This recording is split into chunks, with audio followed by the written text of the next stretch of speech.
Two girls go totally wild over the handsome cashier, but Hassun is only staring at what looks like a full-sized monkey hiding behind the counter, and it completely grosses him out. See, Hassun has this bizarre talent for spotting horrific creatures.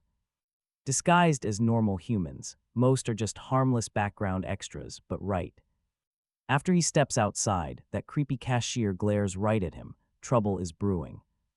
Later, while Hassun walks alone, three shadowy figures drop down from above.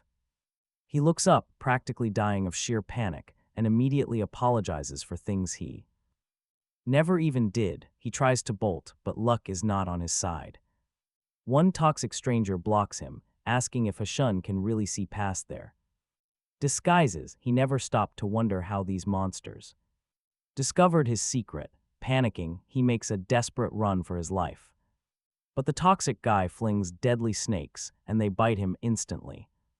Hassun feels every cell freeze from the poison. The attackers address him as Bam, ordering him to drop the clueless act and finally unleash his power. But Hassun is internally screaming, these fools definitely targeted the wrong guy. A massive tiger suddenly erupts from the darkness, sending Hassun flying. He wonders why the universe sent a tiger when he is strictly a cat lover. A sudden explosion rocks the area, and the Venom boss realizes something. This kid actually carries an ancient seal spell. Just then, the tiger shifts back into a human, apologizing to Hassun for showing up late. Then he faces the attackers. The lackeys think Bam is just an easy target. But the poor fools do not realize this predator eats pests for breakfast. Bam slams the first lackey into the dirt effortlessly. The second leaps forward, only to get instantly shut down by a brutal leg sweep and tossed aside like trash. Then the toxic serpents slither closer. The enemy prays his poison will freeze Bam solid. Instead, Bam effortlessly squeezes the serpents like stress balls. He pulls the lead serpent close and claws straight through him. The villain dissolves into smaller snakes and escapes, leaving Bam highly irritated. At least Hassun is safe. Later on, Bam wakes him up, rather roughly demanding some food. Hassun is still recovering from the dramatic rescue and feels zero gratitude. Bam keeps whining about being hungry, making Hassun seriously question his savior credentials. Thinking about the attack, he silently heads into the kitchen to prepare breakfast. As they eat, Hassun asks if Bam is indeed the legendary tiger. Bam has no clue what that means. He just casually eats the cat food. Ignoring Hassun's protests, Hassun can barely process that he is living with a mythical beast. He asks Bam about those snake attackers. But Bam just slices Hassun's shirt open with a gust of wind. He demands to know about his necklace, which came from Hassun's mother. Before pushing him down, Bam warns that the situation is about to get dangerous. Hassun lightly smacks him, saying he is fine as long as those claws stay. Far away, the following morning, a new student named Lee Young joins his class. While everyone else welcomes the transfer, Hassun feels an immediate sense of unease. Sure enough, a local bully named Mansu corners the new kid, grabbing him. Mansu aims right for Young's head, but Young just smiles. Furious, Mansu swings again, but Bam! Young's true, terrifying sideshows. Mansu freezes, completely unable to process what just happened. While his goons stand there totally lost, Mansu suddenly grabs a nearby chair. He turns on his own men, violently beating them to the ground.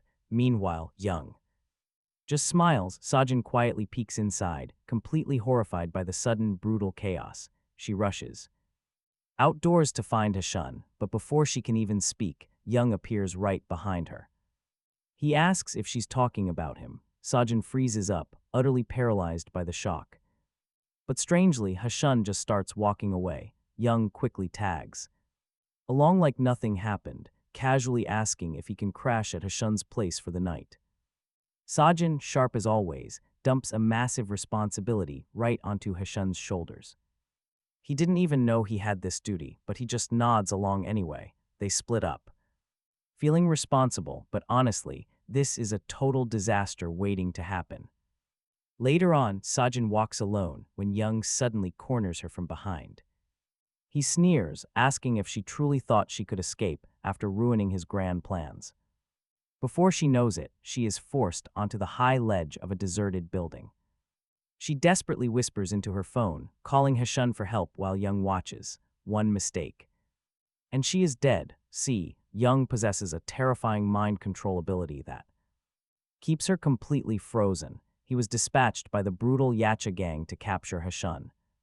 Suddenly, three vagrants arrive, and one warns Young to stay focused on Hassun, not her. Right on cue, Hassun bursts onto the scene and stops dead in his tracks. He sees Sajin losing her balance. Tilting backward, she gasps that her body is entirely under Young's control. Our hero screams for her to hold on as he rushes forward. But being a massive introvert, he doesn't even question why these guys are after them. Watching from afar, the vagrants are baffled that someone so weak can control the beast Bayam. Meanwhile, Young is still completely losing his mind. Refusing to accept this, our hero calls out, questioning the guy's sanity. Young screams back, desperate to witness exactly how pathetic Hassun truly is. Suddenly, Sajin's foot slips. As she plummets, the vagrants and Hassun can only watch. Struck with pure horror, she impacts the ground, and Young laughs while our hero collapses. Crushed by her loss, Young just turns to the older vagrants. Claiming Hassun has absolutely no power, calling him disgusting for not even being able to back up his own garbage actions, Young snaps at the others, furious that they have treated him like trash from day one. He confesses he only stayed to figure out Hassun's secret powers, but it is clear the guy is just useless. Our boy leaps at him from behind, but Young instantly freezes him, warning that he is not in the mood to murder anyone today. A vagrant grabs Young's arm, demanding they deliver Hassun completely unharmed. This only makes Young even angrier, but the senior elder tries to soothe him. Bad move. Young immediately seizes his mind, forcing him to twist and snap his own neck. The other vagrants scream in sheer horror. Unable to believe their eyes, Young coldly warns them to stay put if they want to live. He then turns to our protagonist, wrapping his fingers around his throat to choke him. But suddenly, a vagrant behind Young erupts with dark, sinister energy that flows straight into Hassun, and honestly, how on earth is he absorbing that dark mist so easily? Right now, he's absolutely overflowing with raw power. Our hero suddenly snaps back. Feeling that chaotic force surge violently inside him, Young gets incredibly excited too. At last, a challenge actually worth his time. Hassun lunges forward, but Young blocks the strike with his usual irritating arrogance. But when Hassun unleashes a massive energy blast, Young coughs up blood, shocked that Hassun shattered his spell. Furious, he grabs his own arm, panicking as Hassun resists with raw force. Slamming his grip around him, Hassun demands payback for what happened to Sajin. Young smirks, believing Hassun has no idea he is about to lose everyone. Then Hassun delivers a hit so devastating that it completely shatters Young's composure. Doubled over in pain, Young wonders how this loser became so insanely powerful. Hassun leaps, unleashing a strike that shatters the wall and sends Young plummeting. He falls screaming curses. Suddenly, Young's body erupts with a wave of dark malice. Retreating quickly, Hassun tries to escape the reaching darkness, but it is too late. His body absorbs the dark energy, and he collapses cold. Nearby vagrants creep forward to snatch him, but a terrifying pressure suddenly stops them dead. Bayam Sajin drops heavily right in front of them, sending the thugs into a panic. He cuts off their escape. Seeing the unconscious Hassun, Bayam Sajin grips a thug. Demanding answers, Bayam shows zero patience when the goon refuses to talk. A heavy chokeslam follows. Terrified, the remaining thug immediately confesses their identities. Bayam squeezes his throat harder, demanding to know who ordered the hit. The choked man instantly folds, admitting they were sent by the Yacha gang. Let's pivot to the Yacha gang, where the club scene is absolutely wild. In the VIP section, a stylish associate informs a very demanding female boss A fresh DJ named Miho is stealing the show, but she easily brushes him off.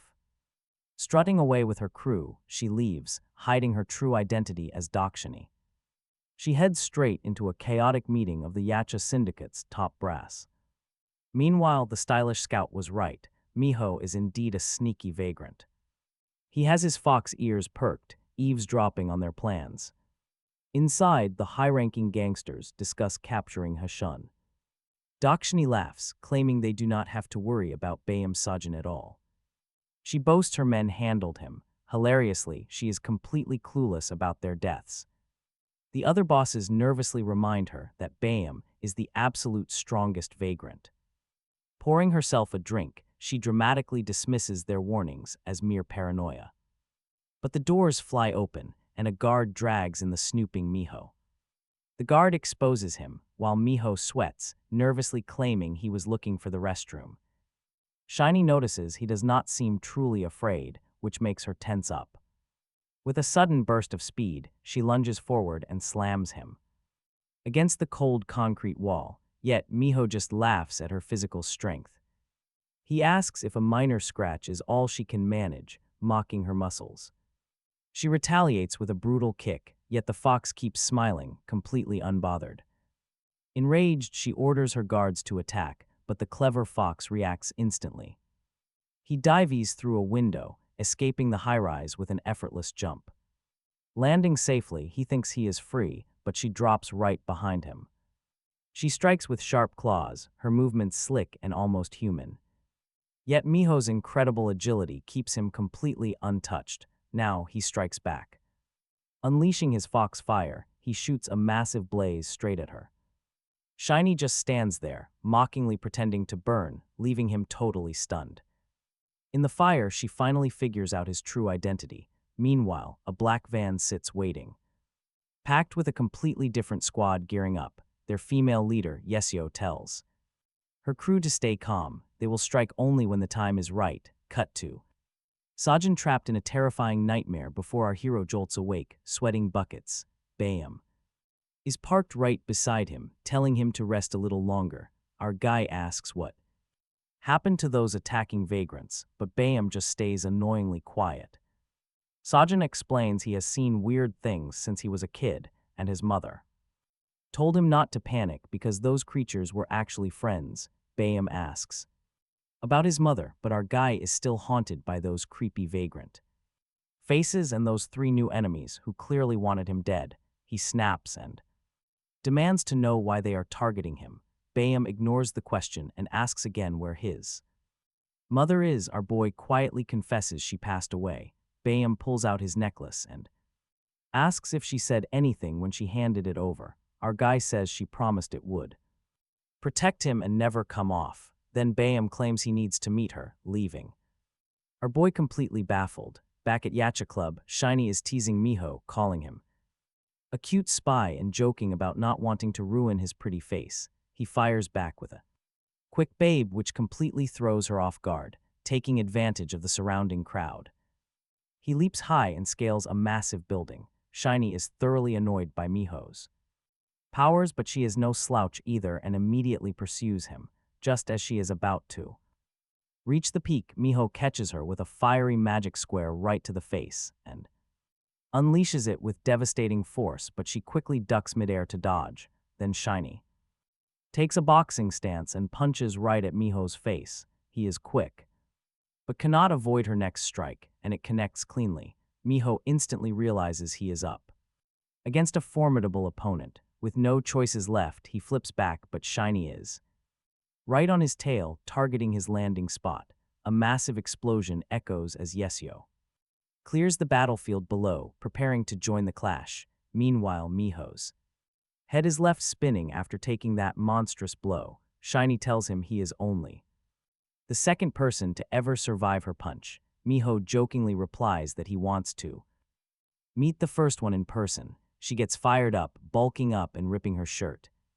In the process, Miho quickly takes a defensive stance. For a brief split second, she blinks and wait, what? Miho is floating just out of her reach, leaving her stunned. Then he blasts fire at Shiny. She tries to block, but the flames nearly scorch the entire rooftop. She ends up bruised and beaten down, demanding to know when he arrived in this world and for what purpose. Miho finally drops the act, stating he wants to find out exactly what her master wants. Turns out Shiny is also a vagrant herself. She gets furious, but it is too late because Yesio and her crew show up and demand their immediate surrender. But instead, Shiny and Miho just start arguing about who accidentally dragged in this annoying third party. She wraps up the banter by teasing him that next time he will not survive her strike. She leaps right off the building. Dismissing Yesio as nothing more than boring homework, she lands gracefully below, leaving Yesio completely stunned by her incredible escape. Miho suddenly appears right beside her, calmly asking if she wants to know the truth. Yesio panics as her squad aim their guns at him. Miho tells them to relax, saying he is ready to be captured. Miho sits before the camera, claiming to be a 50-year-old man. Yesio looks at his youthful face and flatly tells him to quit lying. Miho spots he poses playfully for the camera, but Yesio snaps, demanding to know why he picked a fight with Jung. He throws the question right back, asking if she really wants the truth. She pushes harder, pointing out that normal people do not blast fire or leap onto rooftops. He asks again if she seriously wants to know. They aggressively trade questions until she demands to know why he surrendered so quickly, wanting his real motive. He admits she is sharp for a leader. She demands to know what he is. He raises his cuffed hands, asking if she truly wants the truth. Suddenly the lights die, and Miho reveals his nine-tailed fox form as fire erupts behind him. He shatters his handcuffs like cheap plastic, warning her that humans do not own this planet alone. Yesio immediately aims her gun at him, fully sensing the absolute monster standing right before her. The scene cuts to the slums where a poor man begs three thugs near the trash for mercy. They do not care, telling him he can leave only if he stays silent. The beating starts and they demand their money. Suddenly, a figure leaps onto the wall right behind them. A thug tells him to get lost. Instead, the newcomer slowly pulls out a baseball bat. The thugs laugh. Suddenly, a strange energy begins radiating from his body, mocking him for swinging a bat. Big mistake. He quietly asks if they are terrified. A dramatic close-up reveals he only has one eye, while the other side of his face is covered in a hideous, pulsing growth.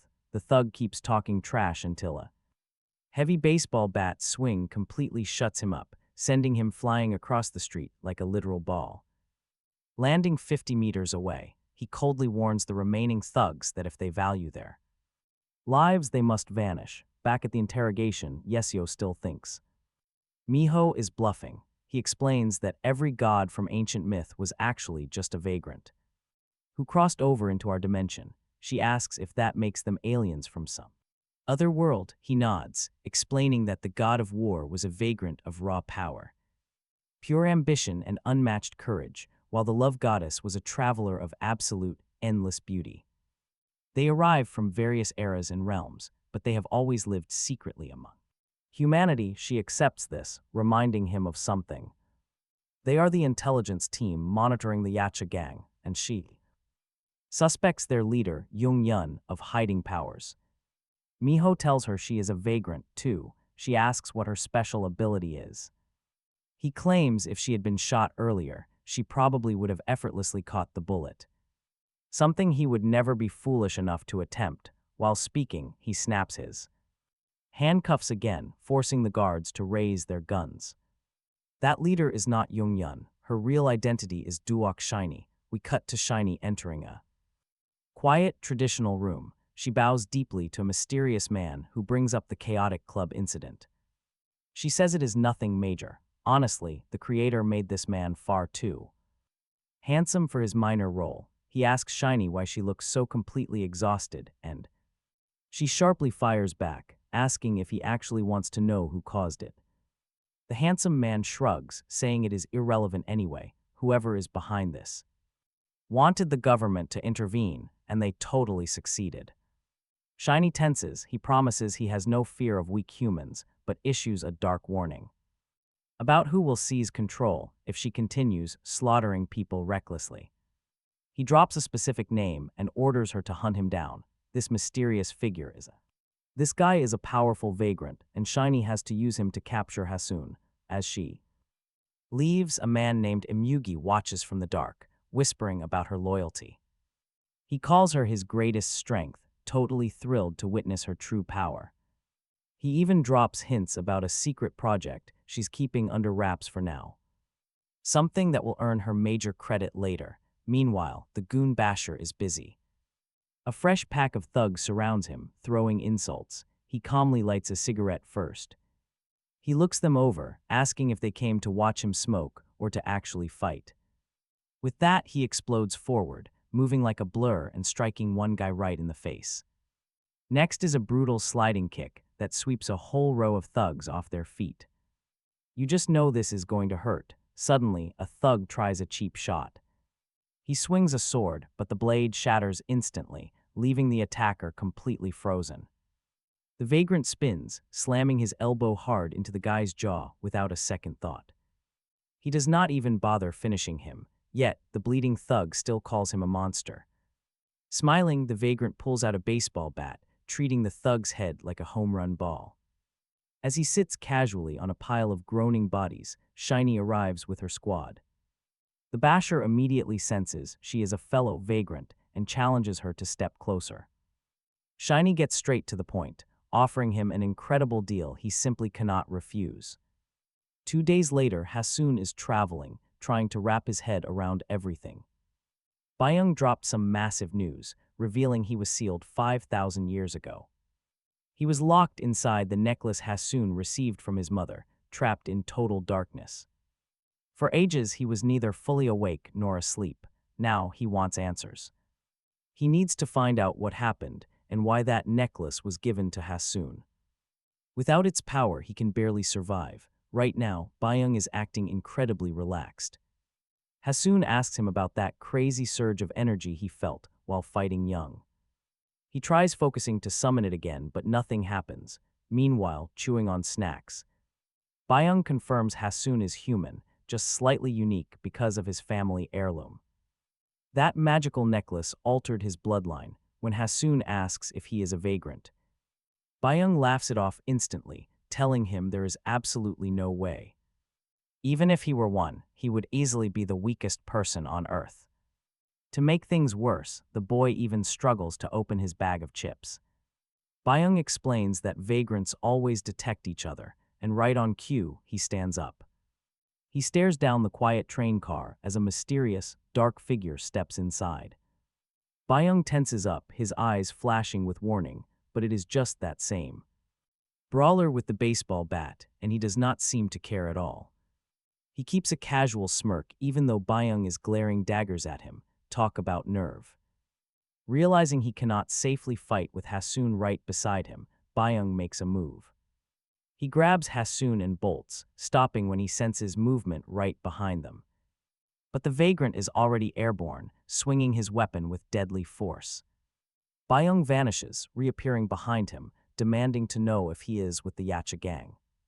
He throws a heavy punch, but the vagrant barely slips the blow. Reacting instantly, Byung unleashes a lightning-fast kick directly to his chin. Blasting him straight through the door, Byung feels a wild rush of raw energy. The bruised vagrant is shocked, wondering who this powerful newcomer is. Byung simply smiles, telling him he is just new to town. Angered, the vagrant retrieves his bat and screams for him to shut up, hurling it like a missile. Byung steps. He blocks, but the vagrant capitalizes, slamming directly into Byung's shoulder. A sickening crack echoes. He is not done yet, though. He kicks at Byung's face. Suddenly, they crash outside the train. Byung demands to know why. This crazy psycho is hunting down an innocent kid. The vagrant just smirks, revealing that the defenseless boy is his actual target. That completely sets Byung off. Meanwhile, at a luxury resort, a wealthy woman relaxes under the sun. Her guard, Fred, asks if that hired vagrant is actually any good. She asks if he remembers any fairy tales. He remembers too. She explains that this vagrant is just like Those incredibly violent, destructive monsters straight out of those dark childhood bedtime stories. Her name is Shiny, and that terrifying vagrant goes by the name Dakibai. Doc swings his heavy bat with a serious, personal grudge against Byung. Byung struggles. He can barely keep up with these relentlessly explosive, heavy attacks. The battle reaches a boiling point as these two absolute monsters trade blows. Byung feels the pressure mounting, deciding it is time to end this. Byung goes all out, aura exploding as his nails stretch into monstrous claws. Doc freezes in sheer disbelief, but he is already too late. Byung lunges. With a devastating technique, the pale mist claw, shattering Doc's customized bat. Doc tries to defend, but Byung charges forward like an absolute blur. Doc swings his bat in desperation, but he is too slow. Shock hits him hard as he tries another swing and misses completely. Suddenly, Byung is right behind him. Channeling wild energy in his arm, seriously, Doc completely lost track of him. Doc turns just in time to see a massive second attack coming in hot. This new technique, the Inferno Claw, tears right through Doc, leaving a bloody trail. Doc coughs up blood, face flushing red as he closes his eyes. Like some tragic action hero. But wait, the actual protagonist screams a warning. Just as Byung gets plowed over by a train, smashing against the windshield. Talk about an embarrassing moment. He just lost all his cool points in front of Hassun. Now Hassun is left completely defenseless. To make matters worse, Doc is waking up. Our kid is sweating bullets as Doc looms right in front of him, telling him to come along quietly. Doc notices how terrified Hassun looks, recalling how he received Hassun's files and the order to bring him back. Back then, everyone back home was acting incredibly strange. They knew something was off but chose to look away, and even Shiny found the situation suspicious.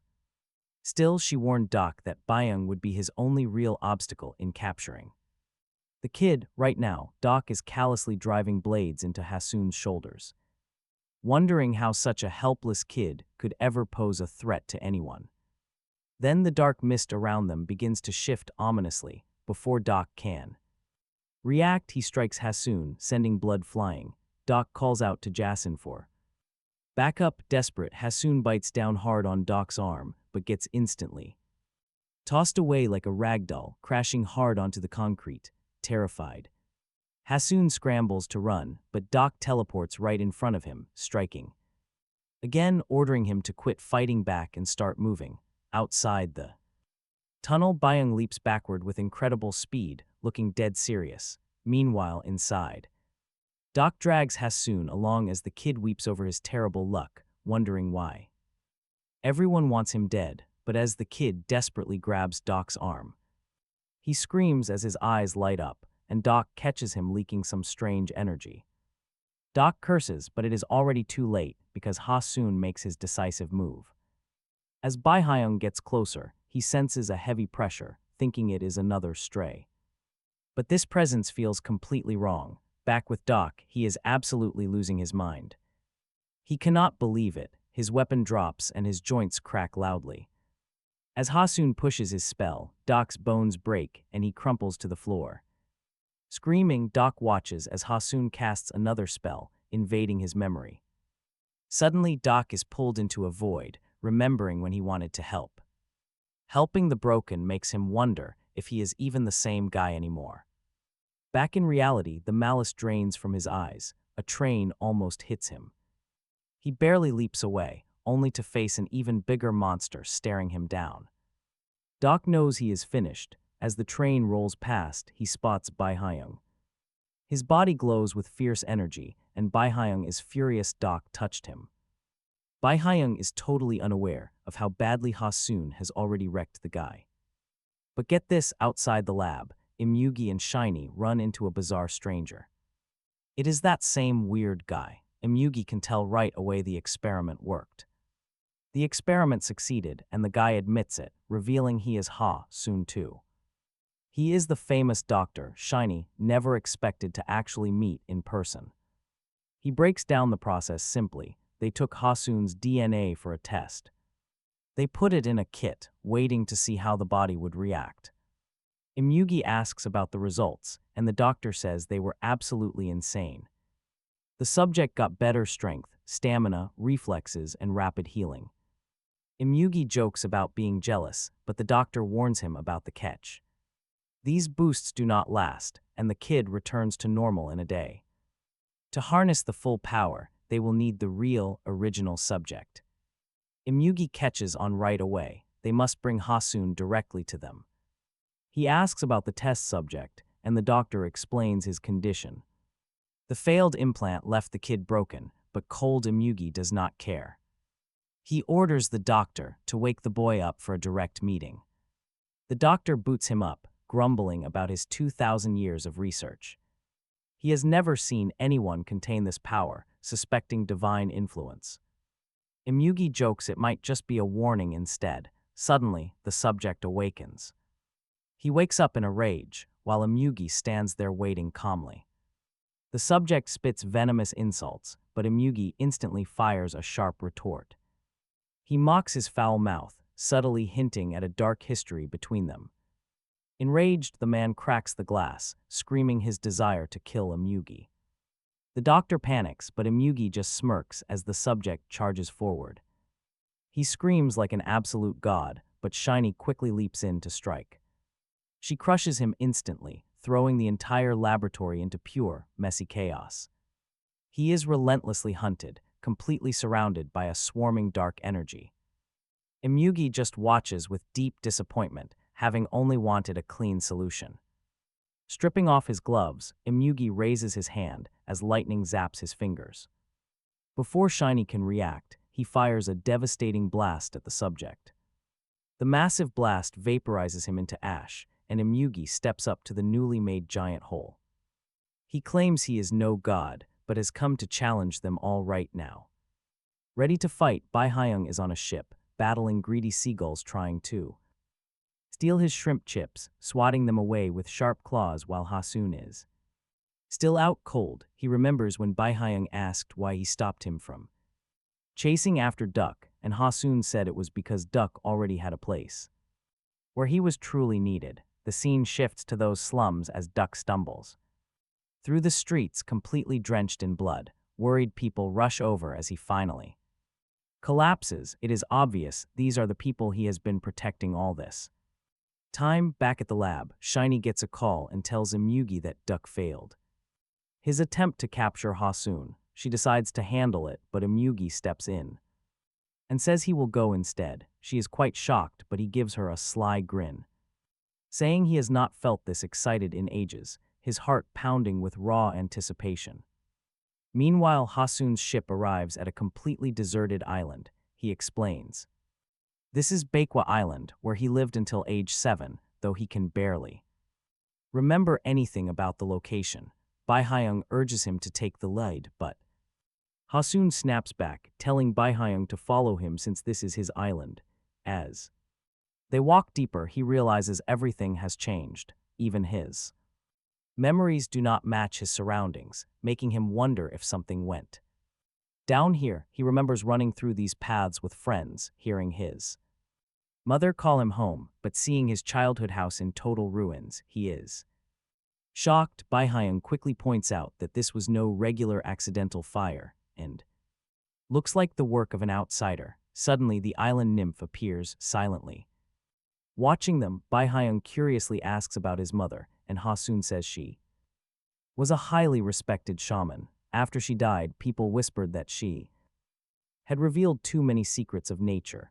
Baihyung asks how she died, but Hassun cannot remember no matter how hard he tries. Then suddenly, he gets a sudden flash. Imyugi is throwing lightning at his mother's house. He wonders if that memory is real and if Imyugi is somehow involved. Baihyung tells him to stay calm and calls out to whoever is lurking around. A suspicious man pops up, looking smug, muttering about how these trespassers seem to have spiritual powers. Baihyung tells him to stop acting so creepy. The stranger vanishes, then reappears further away, accusing Baihyung of stealing ancient minerals from the island. Baihyung calmly asks why he is talking with His back turned, the vagrant cryptically replies that a person's back defines them. That statement hits Hassun hard, triggering a sudden memory of someone grabbing his back. Bai Hyung demands to know his true identity, but the vagrant only teases him, quickly leaping behind them before taking a solid fighting stance, ready to show his power. Bai Hyung cracks his knuckles, declaring that despite his youthful looks, he is the only true elder here. He charges first, calling himself the Korean god of brawling. The old man prepares, eager to see if those famous legends are true. He swings wildly, but Bai Hyung easily glides past and slips right behind him. The vagrant grins, saying that is exactly where he wanted him. He strikes again, but Bai Hyung keeps dodging, teasing him about being too slow. The old vagrant gets annoyed, trying to slap him, but Bai Hyung easily avoids the strike. Eventually, Bai Hyung lands a direct hit across his back, causing real damage. The old man winces and admits he is starting to realize who Bai Hyung is, though he mockingly expected more. Expecting more from those skinny legs, Bai Hyung freezes, highly irritated, warning the old man. He is in no position to talk. Bai Hyung slashes twice with lightning speed. Does that still feel weak? He demands the old man repeat those insults. Bai Hyung boasts that he can easily predict the old man's moves beforehand. Easily, the vagrant is left bruised and stumbling. Bai Hyung steps up. He demands to know if the old man is finally ready to reveal his identity. The old man stays quiet. Suddenly, his hand bursts with a bright, wild energy. A massive stone structure shoots straight from the ground, slamming directly into Bai Hyung. It sends him flying back. The vagrant straightens up with a wide grin. Still curious about my identity, he asks as more stone pillars erupt. The massive structures surround them. The old vagrant proudly lifts his head. Get ready, the real fight starts now. Bai Hyung cracks his jaw after taking that solid hit, getting seriously annoyed. He spots the old man showing off his muscles and quietly stalks him. And get this, the old man has already prepped another sneak attack. Suddenly, the ground splits open to reveal massive, bizarre stone faces. Bai Hyung quickly realizes the old man is blocking him with these structures. Then, out of nowhere, one of those pillars slams directly into his groin. Ouch, it hits so hard that he instantly crumples in pure agony. The old man introduces himself as Jang Sung, leaving Bai Hyung completely shocked. He suddenly recognizes him as the old vagrant. Even Jang seems surprised. Especially when he remembers Hassun. Bai Hyung asks if they know each other. Jang finally connects the dots. He happily squeezes Hassun's cheeks. He says he missed him so much, then leads them through a strange passage. He mentions someone is waiting. Inside, Bai Hyung finds a picture of his mother. Seeing it hits him hard. Still, Jang keeps things calm and leads them inside. Bai Hyung asks why he started a fight instead of just introducing himself. Jang shoots him a glare, still feeling the pain from those claw marks. But his face lights up seeing Hassun, feeling relief after 10 long years. He asks how his mother died. Jang gently prompts him to remember. To remember the storm, the lightning strike, and a shady figure watching. Then he fills in the blanks. Years ago, his mother met a dangerous man.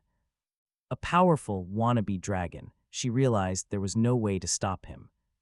So she focused entirely on keeping her children safe. She gave little Hassun a necklace, making him promise to protect it, though he did not fully understand.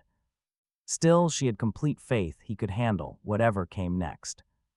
Now Jang drops the name, the Amugi. The mere mention sends chills down his spine. Meanwhile, a terrified vagrant is sprinting frantically through a maze of tall buildings. He is pursued by Miho, who remains calm but radiates intense power. Miho tells him to trust him, insisting that he only wants to talk. The snake-faced vagrant collapses, bleeding out. Miho demands to know where Bai Hyung is, the guy who was accidentally awakened. Later, Miho chats with Yucio. He discusses an old legend with the Intel girl, a war between bear and tiger clans. They fought fiercely for control of the land. She reminisces about the founding myth. She adds that while it is exaggerated, people still tend to believe it.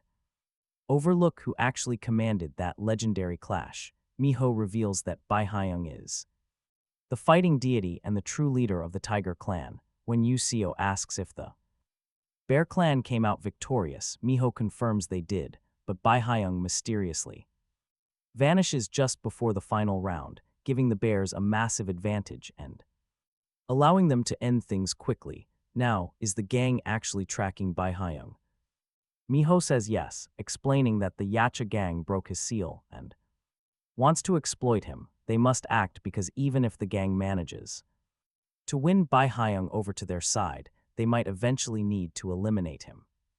Meanwhile, Bai Hyung looks ready to take on the world, facing off against a massive bear. He unleashes his signature claw slash, and when the beast surrenders, he strikes a victory pose. Yet he is still not convinced this bear is the ultimate vagrant. Just then, Jang douses him with water to mimic a training waterfall. Jang senses an incredible power within Bai Hyung, but it is buried under layers of rust. Bai Hyung agrees he has felt it too, and their intense training begins. Day 1 is running, then light deadlifts and steady workouts follow. Bai Hyung knows he must embrace this energy while keeping a calm mind. But sudden thoughts of Sojin, Young, and Dok shatter his focus, completely ruining his inner peace. Out of nowhere, a dark memory strikes. Imugi destroying his home and mocking the Bear clan, calling it a worthless, burnt-out ruin. Back then, young Hassun tried to run into the fire, but someone held him back. Now, his eyes flash crimson with raw panic. He senses that something terrible has happened to Hassun. Jang quickly wraps the boy in a tight embrace as he explodes with volatile dark energy. Soon, they realize the dead vagrant's power Hassun absorbed is warping his mind. Jang cannot believe this is truly Hassun. He is radiating pure, unstoppable rage. Hassun keeps drawing in that dark energy, breaking free from Jang's grip to lunge directly at Bai Hyung, who barely evades the strike, but Hassun attacks again, leaving Bai Hyung wondering how the boy became so powerful so fast. He pins Hassun's arms, begging Jang to intervene before the kid completely loses control. Jang stands frozen. He just stares into those empty eyes, which do not even look human anymore. They must snap him out of this dark trance or he is lost forever. Bai Hyung exerts all his strength to shove Hassun back, and Jang finally assists, making it a desperate tag team effort. Jang shouts to Bai Hyung about an old legend involving a sacred arcanum passed to the Bear clan's nymph. Bai Hyung spins and delivers Jang a hard smack, shocked that Hassun can actually control the dead vagrant's power. This means he is indeed the legendary cub of the Bear clan. Suddenly Hassun lunges, gripping his throat. Bai Hyung fights back, clawing at Hassun's neck as their struggle turns into a brutal wrestling match. Jang screams at the boy, asking how he can let this energy control him. Deep within his subconscious, Hassun speaks with his departed mother. Asking who took her life, she whispers that some things cannot be controlled. Acknowledging the cruelty he faces, she reassures him that she is always watching. And this realization hits him hard. With a massive surge, he expels the dark energy, bringing everything back to normal. Bai Hyung stares wide-eyed at Hassun. He claims he is carrying 5,000 years of raw power, but late at night, while everyone is resting up at Jang's house, a girl slips inside without a sound. Her stealth works perfectly as she leaps toward Bai Hyung with razor-sharp claws, right when she is about to strike. A sudden blast shakes Bai Hyung awake, leaving the attacker dazed.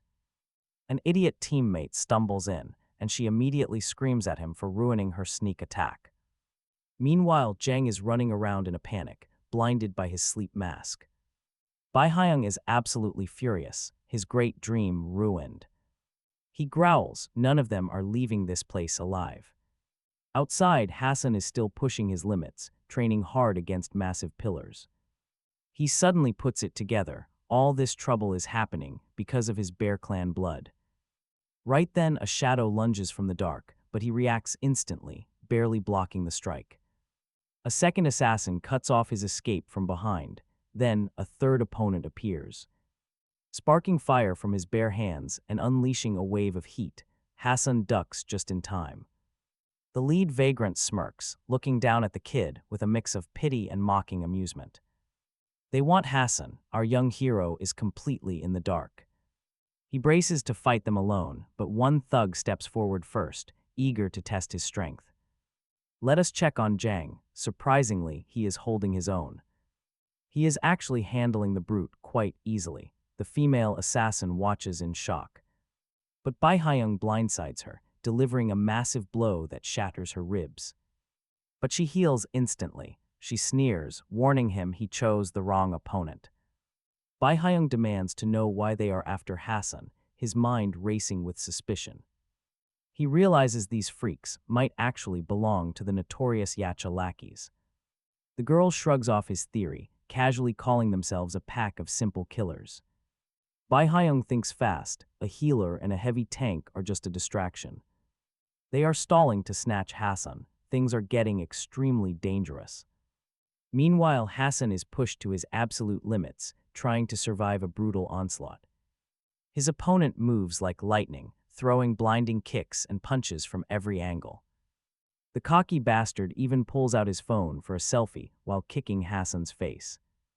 Hassun is completely overwhelmed by this bizarre fighting style. Suddenly, a second vagrant steps up. He tells his partner to rest so he can beat the kid.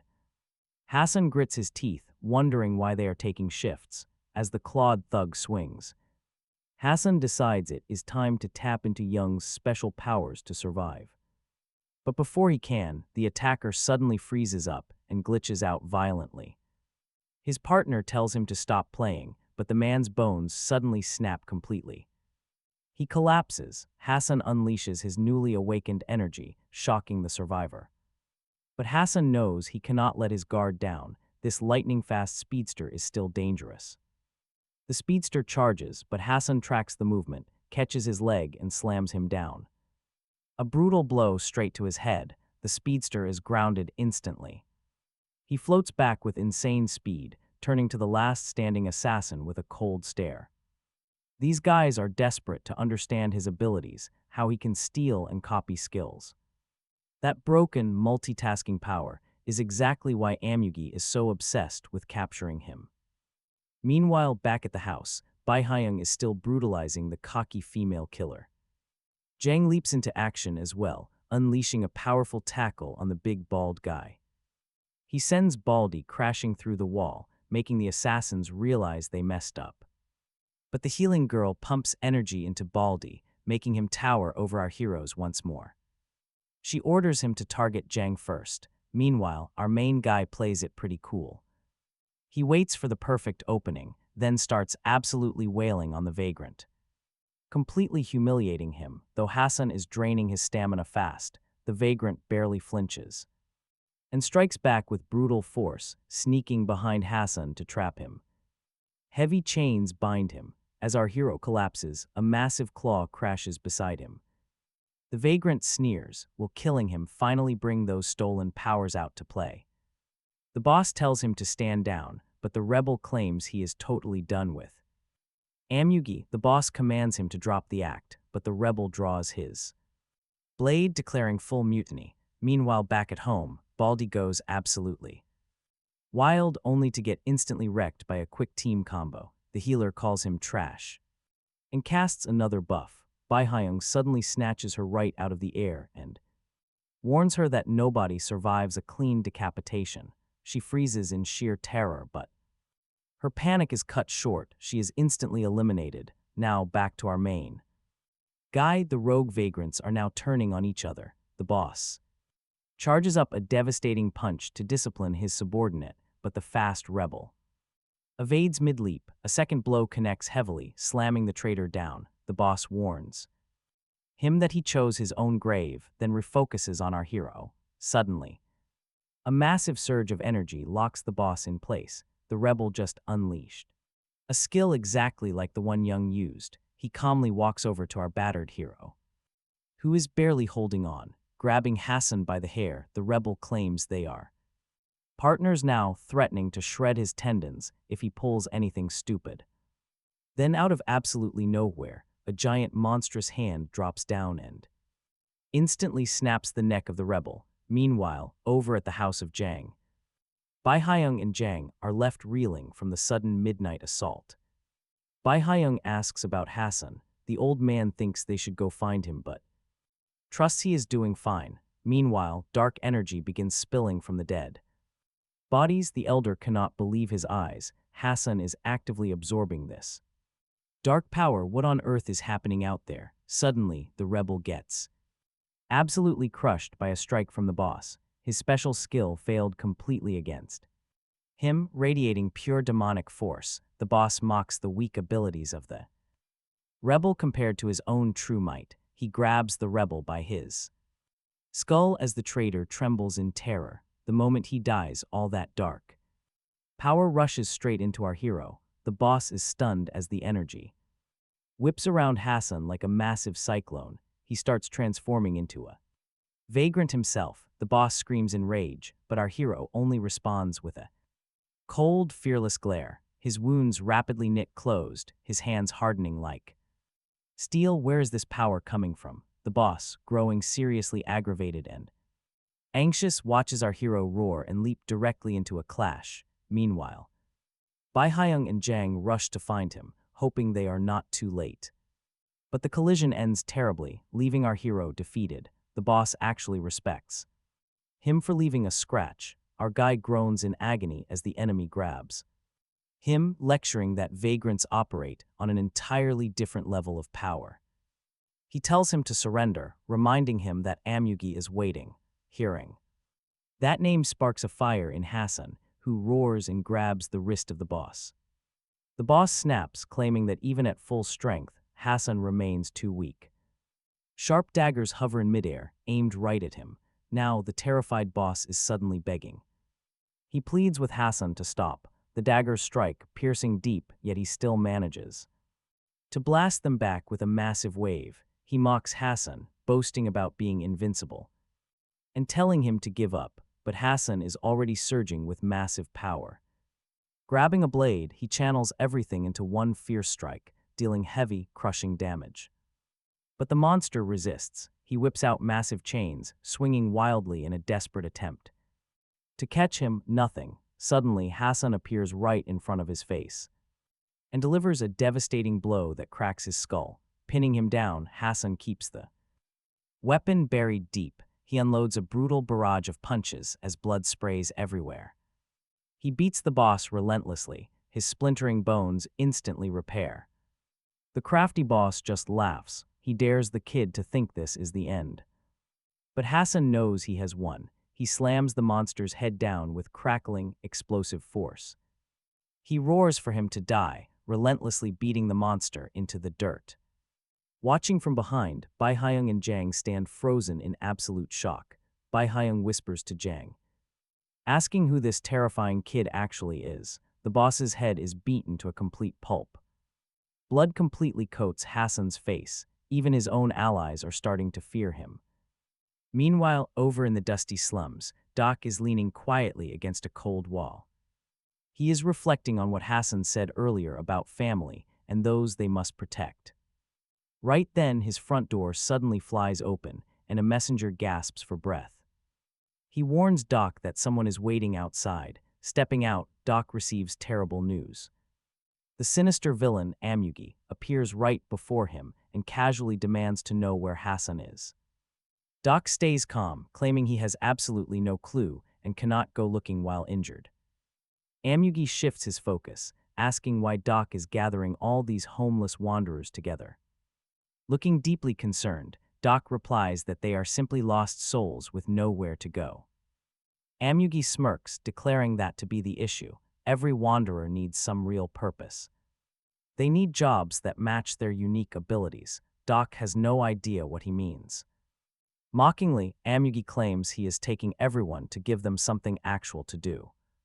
Doc quickly realizes just how bad things have gotten. Just then, some clueless refugees arrive and walk right into the trap. Desperate, Doc begs the villain to leave them alone. Amugi promises no harm will come, claiming they are only going to a facility. They just need some treatment. Snapping completely, Doc curses the monster and lunges forward. Shiny witnesses the clash and prepares to jump in, but Amugi easily blocks her path. He tells her that Doc will serve as his little warm-up. Doc throws a heavy punch. But Amugi slips it with ease. He mentions that Hassun is currently on an island, where Hassun's mother is laid to rest. Doc realizes he is being completely played.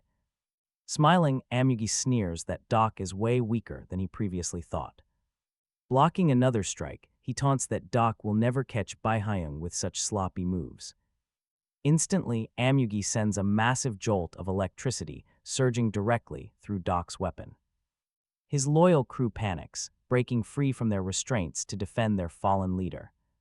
Seeing Amugi pull off his gloves, Doc knows a disaster is coming and screams for them to stop. And honestly, this next part is devastating, the lightning arcs hitting the helpless wanderers instantly. They are burned to ash before his eyes. Doc is overwhelmed with deep, agonizing regret. Amugi fake sighs, mockingly apologizing for the loss of his precious little test subjects. He blames Doc's failed resistance, but this tragedy only ignites a burning, dangerous rage inside Doc. He vows never to lose his family again, promising to make Amugi pay with his life. Cry blood for what he has done. Doc powers up, and Amugi's eyes widen at this wild transformation.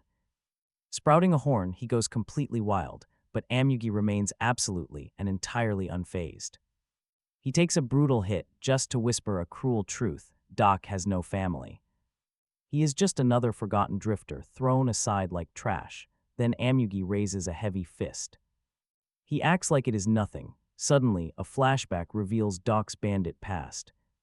A follower asks for the plan. Doc tells them to wait, suggesting they split the loot. He plays the hero. One man cannot believe they are actually getting the food.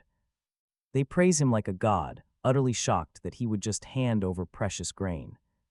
But that praise quickly turns to terror. Now they are begging for their lives. They dangle helplessly from the trees, begging him to take everything if they can just survive. Later on, Doc is feasting with them at the table like nothing ever happened. They call him Chief now. Over the feast, they ask what is next. Doc shrugs, casually proposing they rob those wealthy, corrupt nobles again. Flash forward, and Doc is desperately trying his absolute best to destroy Amugi. But he freezes. He remembers he has absolutely nothing left to fight for. Back then, everyone knew his name. Alongside his crew, they would rob the wicked and keep absolutely everything. Now the memory shifts again, and we witness a day of absolute, devastating tragedy. Their home is burning down. Countless enemies swarm the area with weapons raised. Doc is completely engulfed in flames, desperately calling out for Manhwa, his beloved wife. He promises to clear a way out, urging everyone to stay behind him. Suddenly, his close ally Mihoding cries out, begging him for help. The dying man wonders what any of this struggle was actually for, telling Doc to run away. Doc finally finds Manhwa, but she is badly hurt. Panicking, he screams her name. Deadly shells rain down on them. He refuses to run, jumping to shield her instead. Enemy troops march into the raging inferno to ensure nobody leaves alive. But Doc emerges from the smoke, swinging his weapon with pure, lethal rage. He shows zero mercy because they took everything from him. Seeing his fallen comrades, his fury explodes, hurling the attackers back into the fire. He wipes out every last trace of them, yet amidst the ash she lives. Manhwa is alive. He asks if she is hungry. She says she cannot feel her legs. Doc freezes in absolute shock before promising to be her legs forever. Meanwhile, the enemy general responsible for this carnage watches from the shadows with a smug grin. He enjoys the tragedy. Honestly, how cruel can one get? Then winter arrives. Doc keeps moving through the snow, searching for a place that feels like home. Watching high-tech planes fly overhead, he realizes humans have grown incredibly strong. They are stronger than any drifter he ever knew. Manhwa gently tells him it is time to rest. Doc insists they need to find shelter before the freezing blizzard hits. Makwa whispers that her youth feels like a dream. She is aging, but he stays unchanged. He gently tells her she looks exactly the same as the day they met. He wonders if he is turning into a ghost. She smiles warmly at him. Ghosts do not feed the hungry, she says. Only a benevolent deity would ever do that. She tells him her life only became truly beautiful because she met him. Suddenly Makwa falls silent. She is gone. Doc completely breaks down. He frantically promises to wake her when they travel again, but that morning never comes. Now back in the present, Doc silently swears he will never lose his family again. Once again, Imugi fires a bolt of lightning straight into Doc's chest, pausing time. They stare at each other with chaos swirling in their minds, then Doc collapses. Imugi tells Shiny that Doc might still be useful, so she should take him. Shiny asks what to do with the village, and Imugi grins, telling her to burn it. Once it is done, Imugi stands among the ruins, smiling as he watches it burn. Meanwhile, on Bikwa Island, Miho arrives and confidently claims their target is nearby. Hearing some noises, he takes a closer look to see what is actually there. A muscular, long-haired guy is moving with an insane level of power. Miho thinks that energy is unreal, staring straight at Jang. This is the legendary Korean god of brawling, the absolute top vagrant around. Miho is convinced he is B-Ball, while Jang removes his earbuds, loving the song. Behind him, the intel commander asks Miho if that hyped-up fighter is really Byom. Miho is absolutely certain, but wait, look at what happens next. The log beneath Jang shifts, exposing them as he asks who they are. Meanwhile, over in Hassun's lab, things are starting to get incredibly intense. Doc is strapped inside a vessel and hooked up to an experimental drug. Hassun is thrilled, gushing about how long it has been since she had such a specimen. Watching this, Shiny starts to realize that Hassun has gone completely off the deep end. Hassun notes she must keep things controlled because a wild subject means pure disaster. Shiny simply tells her to reach out if things start to go sideways. Hassun appreciates the offer, mentioning how her team previously failed to capture Hassun. Shiny processes this, admitting she only learned about that failure very recently. Even so, she warns her to stay cautious because Imugi will handle things himself. Hassun laughs it off, apologizing for her extreme eagerness. She cannot wait to try out all her wild ideas once she gets her hands on that kid. Back on Bikwa Island, Miho tries to calm Jang down, insisting he is not an enemy. Jang snaps back they were spying on him just days ago, and now they are out here. Miho looks completely confused, so Jang goes quiet for a brief second. Suddenly, Jang lunges forward, but Miho quickly dodges with an impressed smirk. Jang tells him to prepare for round 2, but Miho effortlessly avoids every strike. The warrior thinks the kid is pretty decent, jokingly calling him a little bunny rabbit. Miho insists they seriously need to talk because things are becoming way too dangerous. Jang brushes the plea off, claiming he does not chat with his enemies. Instead, he uses his massive strength to knock over the log Miho is on. Getting furious, Jang shoves all the logs with immense force, shouting for Miho to choke on them. Realizing he cannot stop Jang, Miho bolts. Jang laughs, claiming running is useless. And now, Miho realizes he is really pushing this beast of a fighter. He decides to strike back using fire, catching Jang completely off guard. The flames hit Jang's arms, while Miho yells that this is no time for a brawl. Suddenly, Jang is completely blinded by a flash of light and falls to his knees. Miho quickly encircles the brute in rising flames, refusing to put them out. He opens his eyes, seeing the fire blazing all around. Miho asks if they can talk now, just as Byom hears the noise and approaches. Byom asks who Miho is, while Jang explains that the kid just showed up. Miho stands completely stunned to finally lay eyes on the real, legendary Byom. He attacked while the other guy was zoned out, leaving Miho completely baffled. Byom then shows his claws and asks if Miho wants to die, boasting he can end things with a single blow.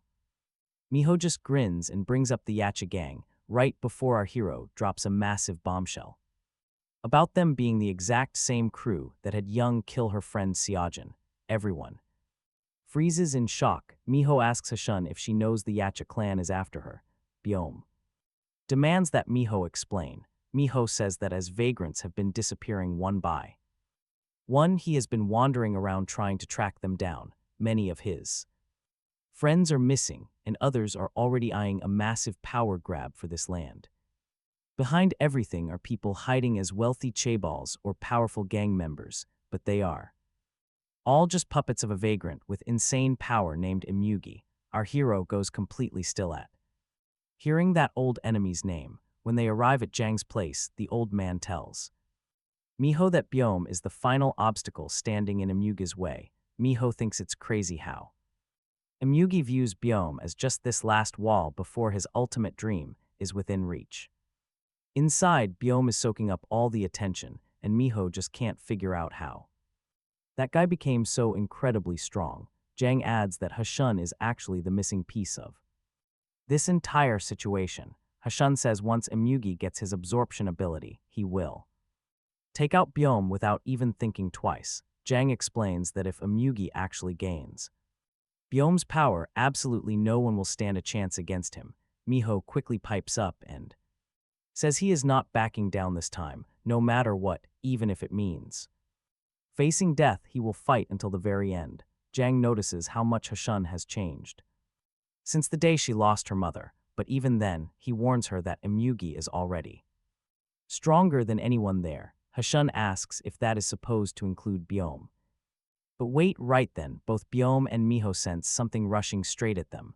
Out of nowhere, these strange creatures launch an attack. Jang grumbles, annoyed that they just finished fixing the entire house. The guys pull out their claws and charge at the ugly monsters. And suddenly Shiny shows up, acting all tough like she can handle this by herself. Miho can't believe she came alone. Then another voice cuts in. It is Imugi, grinning and calling them idiots. Tonight, he is rewriting history. Hassun sees Imugi, instantly knowing he is behind her mother's death. He brushes right past her, promising a very special gift. Then, when Mujiho sees the creatures, it hits him incredibly hard. Those are actually his old friends, and they have been turned into Imugi's lab rats. Mujiho calls out to Black Tiger, but Black Tiger snaps right back at him.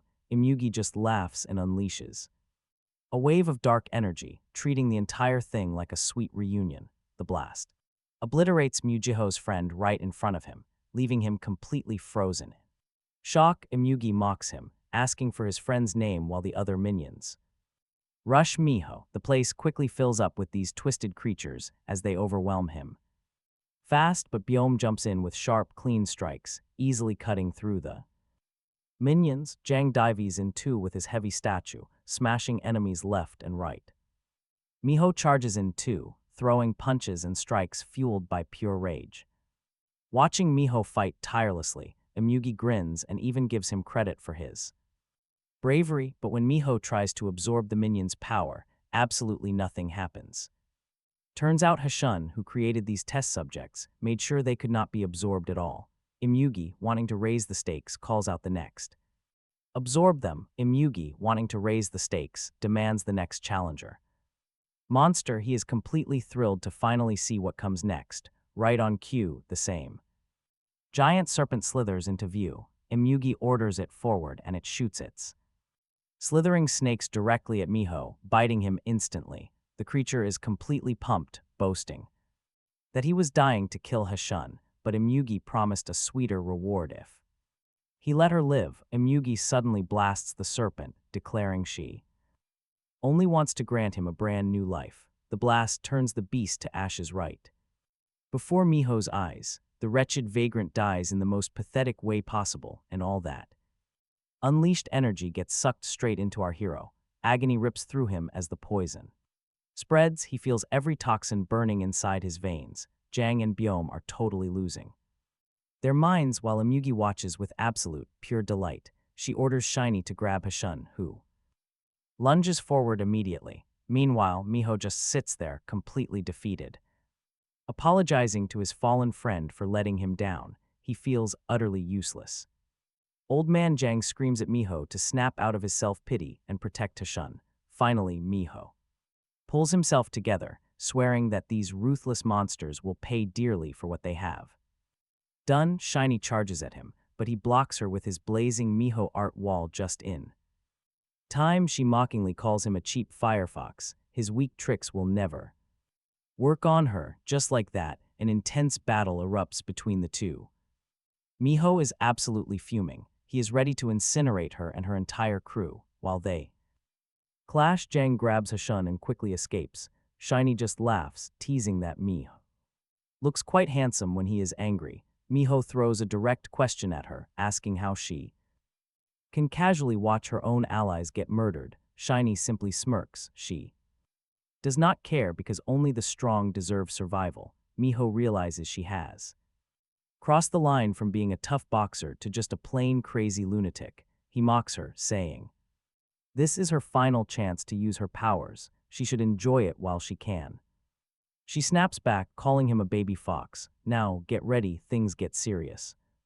Off she hurls a devastating punch, and Miho barely manages to block, completely stunned by her sheer destructive force. Shiny shows zero mercy. She follows up with a brutal leg slam. Miho is stuck defending non-stop, getting knocked around. Shiny cackles like an absolute maniac. She swings again, throwing Miho off balance. When he drops, she instantly jumps right on top of him for another hit.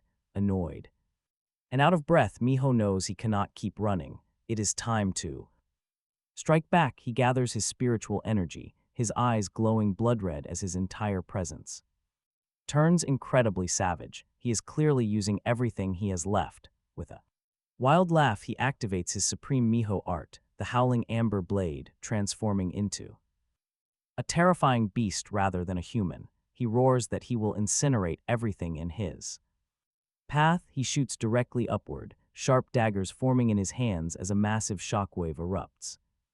Shiny recoils in shock and rage, but she is far too late. Miho is all over her with those sharp daggers, relentlessly hitting her from every single angle. She is furious. Struggling to block his rapid onslaught, Miho keeps the heat on, but she kicks at his face. He is too fast, dodging the kick effortlessly and striking right back. They face off once more. Both determined, Miho charges again, but this time Shiny tightly grips his arm. He struggles against her grip, but her hold feels like solid iron. She laughs, thrilled that she finally caught him, daring him to try and escape. Miho challenges her to try, but she brutally headbutts him, crashing him hard onto the dirt. She demands he get back on his feet, eager to see what other tricks he has. Low on energy and blood-soaked and battered, Miho looks up to see Imugi stepping in with a smug grin. The villain chuckles, bringing up some ancient memory from the year of the snake. Miho's expression darkens as Imugi mentions a specific memory. He remembers a bloody, limping fox from 500 years ago, leaving Miho completely stunned. He brings back that brutal monster hunt which leveled the city, orchestrated by Imugi himself. Imugi reminds him it took ages to recover, making Miho demand what he even gained. Imugi casually explains that humans shamed their kind, making that devastating payback absolutely necessary. Miho fires back, calling that pure garbage while remembering their fallen friends.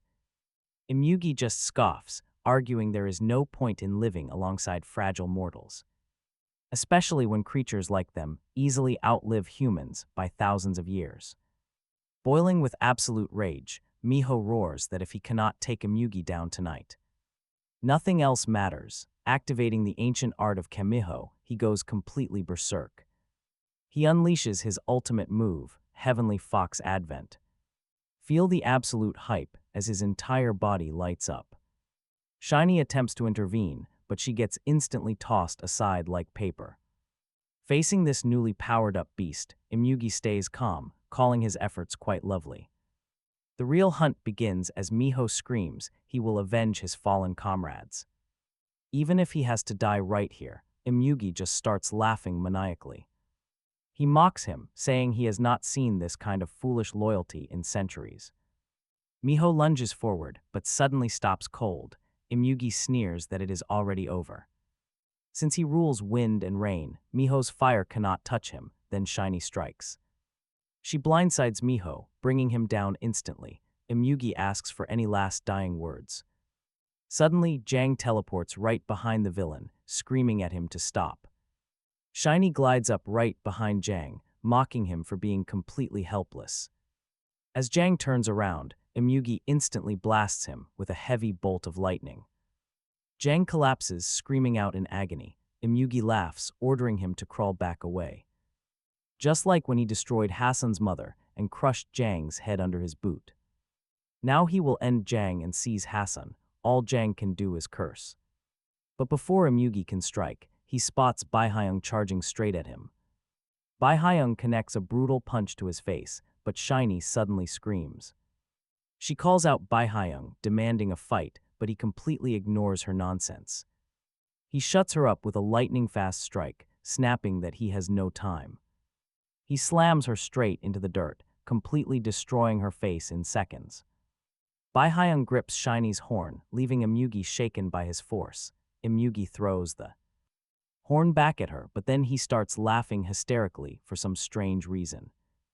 In a flash, he realizes Baihyung is already upon him again. Baihyung keeps raining down brutal blows, demanding to know if he still thinks this is funny. He slips right behind Imyugi, tearing into his exposed back with sharp claws. Imyugi is completely stunned by his impossible speed, but there is absolutely no time to think before another strike lands. Imyugi fires off crackling lightning, triggering a massive blast. For a moment, he hopes he won. But his smirk vanishes instantly as he senses Baihyung standing right behind him. Before he can move, a deadly claw slices his ear and tears deep. Blood pours down Imyugi's face as Baihyung glares with steely determination, vowing to finally shut him up once and for all. The beast just laughs, mocking that even after being locked away for so long, Baihyung is still terrifyingly strong. Baihyung wonders if they have ever met before while looking at Imyugi. Blood and still chuckling tells him to look closer and finally remember. Baihyung starts piecing it together. This monster was once the Bear Clan's proud guardian.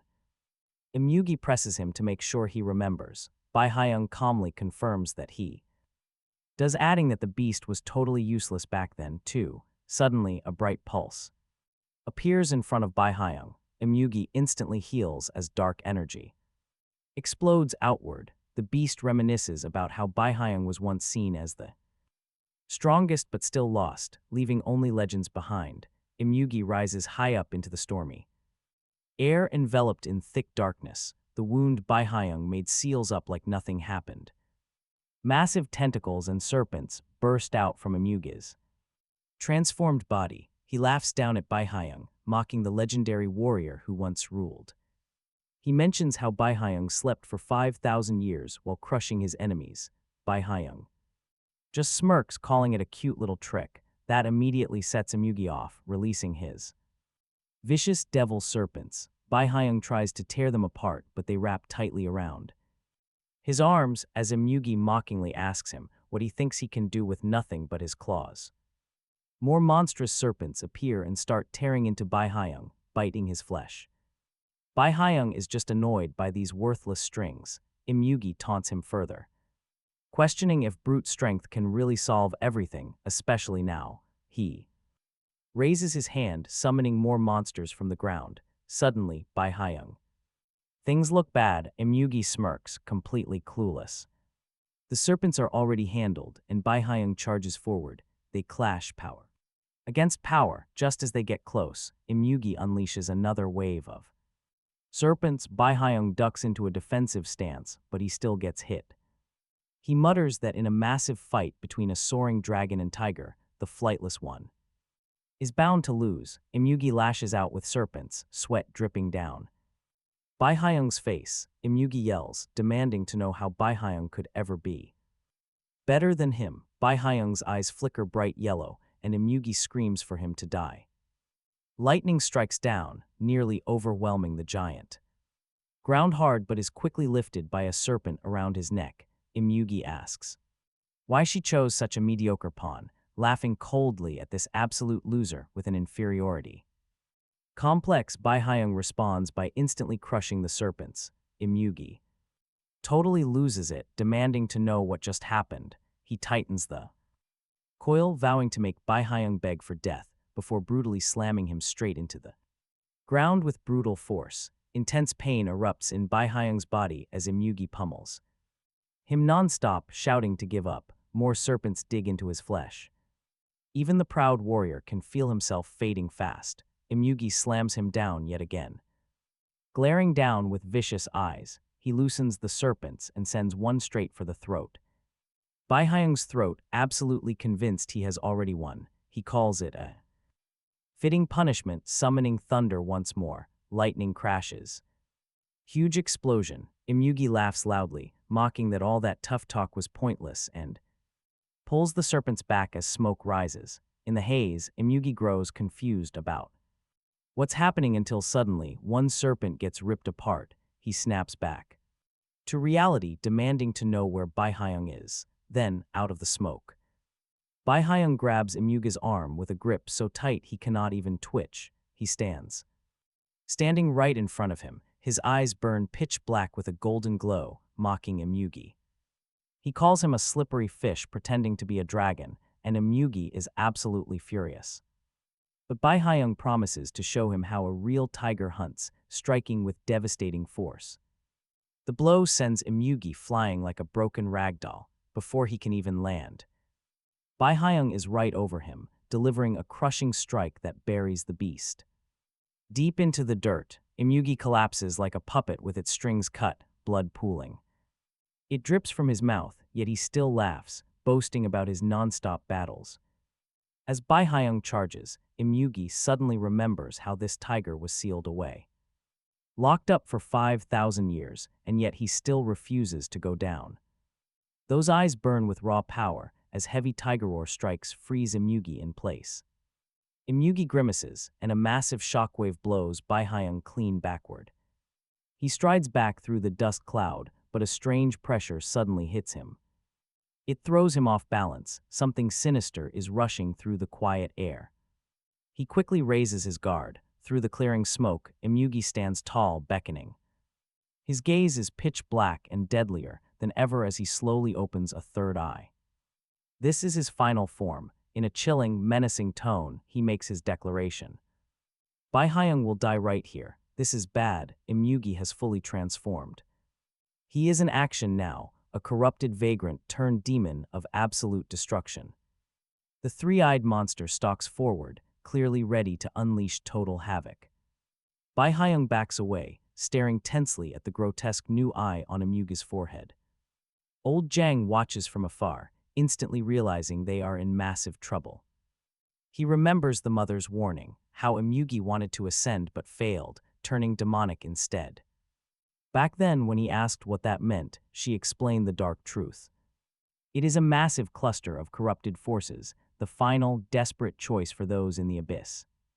Looking at this nightmare, old Jang knows she was right. He screams at Baihyung. He wants him to grab Hassun and run, but Baihyung refuses to abandon the fight. He is dead set on putting this monster down tonight. In a flash, he moves. He appears directly behind Imyugi, unbelievable speed, but as he reaches out, a dark tentacle lashes out, locking onto his arm before he can react. The grip is crushing. Baihyung grunts in pain, shocked by the overwhelming force. Where did this pressure come from? Imyugi lifts him off the ground effortlessly, slings him downward with those tentacles, smirking as he charges up his attack. Pitch-black lightning blasts Baihyung as the others scream his name. But Imyugi barely pays them any attention. He thinks he has already won. But check this out, Baihyung is already airborne, trading violent strikes. Baihyung swings hard, but Imyugi blocks. Dark arms grip him mid-strike. Fueled by pure rage, Baihyung breaks free, ripping the foul tentacles apart. Instantly, they exchange ferocious blows while spinning wildly through the air. Old Jang watches, realizing Imyugi has become pure evil as Baihyung weakens. He looks ready to collapse, Just then, Miho stirs, staring in absolute disbelief. Devil serpents clash with glowing claws as the brutal duel reaches its peak. Bai Hyung leaps higher to gain an advantage, but Imyugi remains completely unfazed. Smirking coldly, the monster flicks his wrist, raining dark lightning downward. Bai Hyung dodges just in time, but using his dark third eye energy. Imyugi summons massive demonic serpents that burst from the earth to swarm him. Bai Hyung fights back but gets overpowered as the serpent wraps tightly around him. It crushes him. Bai Hyung feels his bones buckling under pressure, but he still stands. Imyugi channels pure lightning into his arm, unleashing a deadly blast straight at Bai Hyung, setting him on fire. The warrior screams in agony. Completely buried and crushed, Hassun's eyes widen as he frantically calls out to Bai Hyung. Through the heavy smoke, Bai Hyung realizes he has lost too much blood to even move. Imyugi hovers above, mocking his earlier bravado and claiming he has changed. He is not the creature Bai Hyung once knew. He raises his arm, summoning crimson lightning. The clouds crackle with destructive energy, ready to strike, and this time Imyugi looks ready to finish Bai Hyung off for good by unleashing all of that power. Suddenly, old Jang leaps into the fray, tossing wooden statues into the air. To block the attack, he yells for Bai Hyung to pull himself together, explaining he has bought him some time. Still, Bai Hyung can barely move while Jang runs completely on fumes, pleading for his ally to stand up. Meanwhile, Imyugi cranks the power to the absolute max, pouring every drop of energy into it. Old Jang stands his ground, refusing to let his loved ones die. Suddenly, Hassun remembers he is a warrior, coiling chains to strike at Imyugi. Jang desperately tries to stop him, but it is too late. Imyugi shifts his gaze toward Jang, but right then, Bai Hyam finally stands up, fully powered up and ready for round 2. Jang screams for Bai Hyam to help Hassun, but Bai Hyam ignores the call entirely. Suddenly, Imyugi transforms into an Ikshin. Meanwhile, Hassun tries to choke Imyugi, keeping him pinned down for Bai Hyam. Imyugi unleashes a massive energy blast, but Hassun clings on tightly and screams at Bai Hyam to make his move. Finally, Bai Hyam lets out a deafening roar, but old Jang is shocked. Bai Hyam is not rushing to save Hassun. He is aiming to completely destroy Imyugi. The beast whips his tentacles around, violently slamming both Jang and Bai Hyam to the ground, but Jang refuses to back down. Imyugi gathers another massive lightning spell, highly confident he will wipe everyone out in a single hit. The lightning strikes down, utterly destroying everything in its path. Heavy smoke fills the field as Jang takes a brutal hit, collapsing as he loses consciousness. Imyugi smirks smugly, but Hassun is still holding on, and Bai Hyam prepares his deadly claws for a wild last stand. Hassun shouts for Bai Hyam to strike, but those annoying tentacles pin him down yet again. As Bai Hyam struggles to break free, nothing is ever easy, but then he violently tears through those tentacles and charges forward like a fierce black tiger heading straight for Imyugi. Amid this chaos, Hassun is still clinging tightly to Imyugi like a stubborn monkey. Imyugi finally snaps, unleashing his entire power, making it impossible for Hassun to hold his grip. The massive energy wave flings him away. As he falls, he hopes Bai Hyam finishes Imyugi off for good. Bai Hyam does not hesitate as he leaps in to slash at Imyugi. The monster barely raises a defense, but Bai Hyam pushes through, digging deep into his flesh. Blood spills from Imyugi's throat as he desperately tries to stop it completely. Confused by how Bai Hyam suddenly powered up, he collapses as the beast looms over him like a living nightmare. The tiger charges once more, leaving Imyugi struggling to just hold himself together. Sensing a fatal blow, he mutters that he never wanted to die like this. In the final moment, Bai Hyam is about to crush him. But out of nowhere, Imyugi explodes upward with one final surge as smoke rises. And both beasts are still standing, but Imyugi is spent, while Bai Hyam has plenty of energy left. Suddenly, Doc shows up with a bat, ready to swing. Our hero is absolutely furious that Doc has joined the Yacha gang, but Doc does not care. He swings and knocks Baihyam out cold. Shiny grabs Imugi, leaving Doc with our unconscious hero. Doc hesitates, then scoops him up and carries him away. A little while later, Shiny bursts straight into the lab, panicking over Imugi. Hassun casually dismisses her worries, claiming the beast has only minor scratches. Shiny is highly irritated. She snaps back, asking if this transplant must happen right now. Can they not wait for him? Hassun reminds her of the grand plan. Imugi wanted nothing more than to absorb his power and be reborn. This only ticks Shiny off further, and she screams in rage. She is not against the transplant, just wait until he wakes up. Hassun fires back, saying she clearly does not trust him at all. He rambles on about how Imugi must not let minor details slow him. If his vessel cannot handle this, then it was never meant to be. Furious, Shiny grabs Hassun by the throat. He calmly warns her that the transplant has begun, and hurting him ruins Imugi too. He boasts about creating the ultimate superhuman right before her eyes. Shiny freezes in horror, screaming for him to stop this madness. The scientist is ecstatic, obsessed with his own creations. Shiny desperately begs the unconscious beast to open his eyes.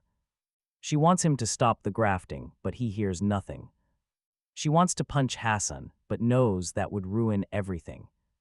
At that exact second, Baihyam snaps back to full consciousness.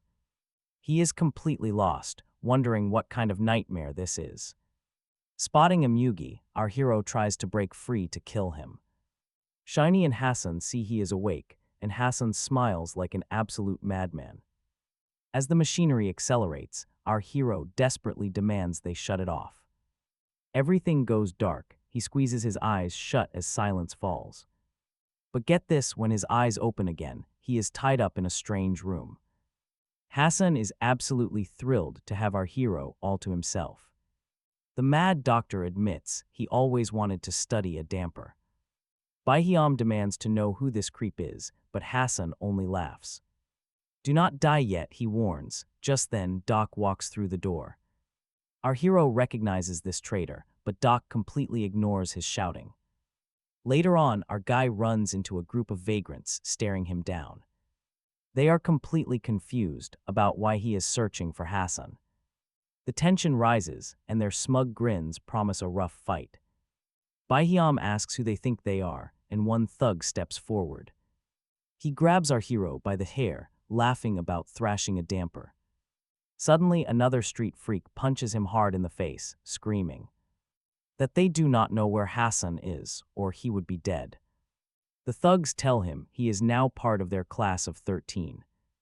The blonde vagrant explains that this place is basically a never-ending school. Everyone just annoys each other, and nobody ever escapes. They are basically lab rats.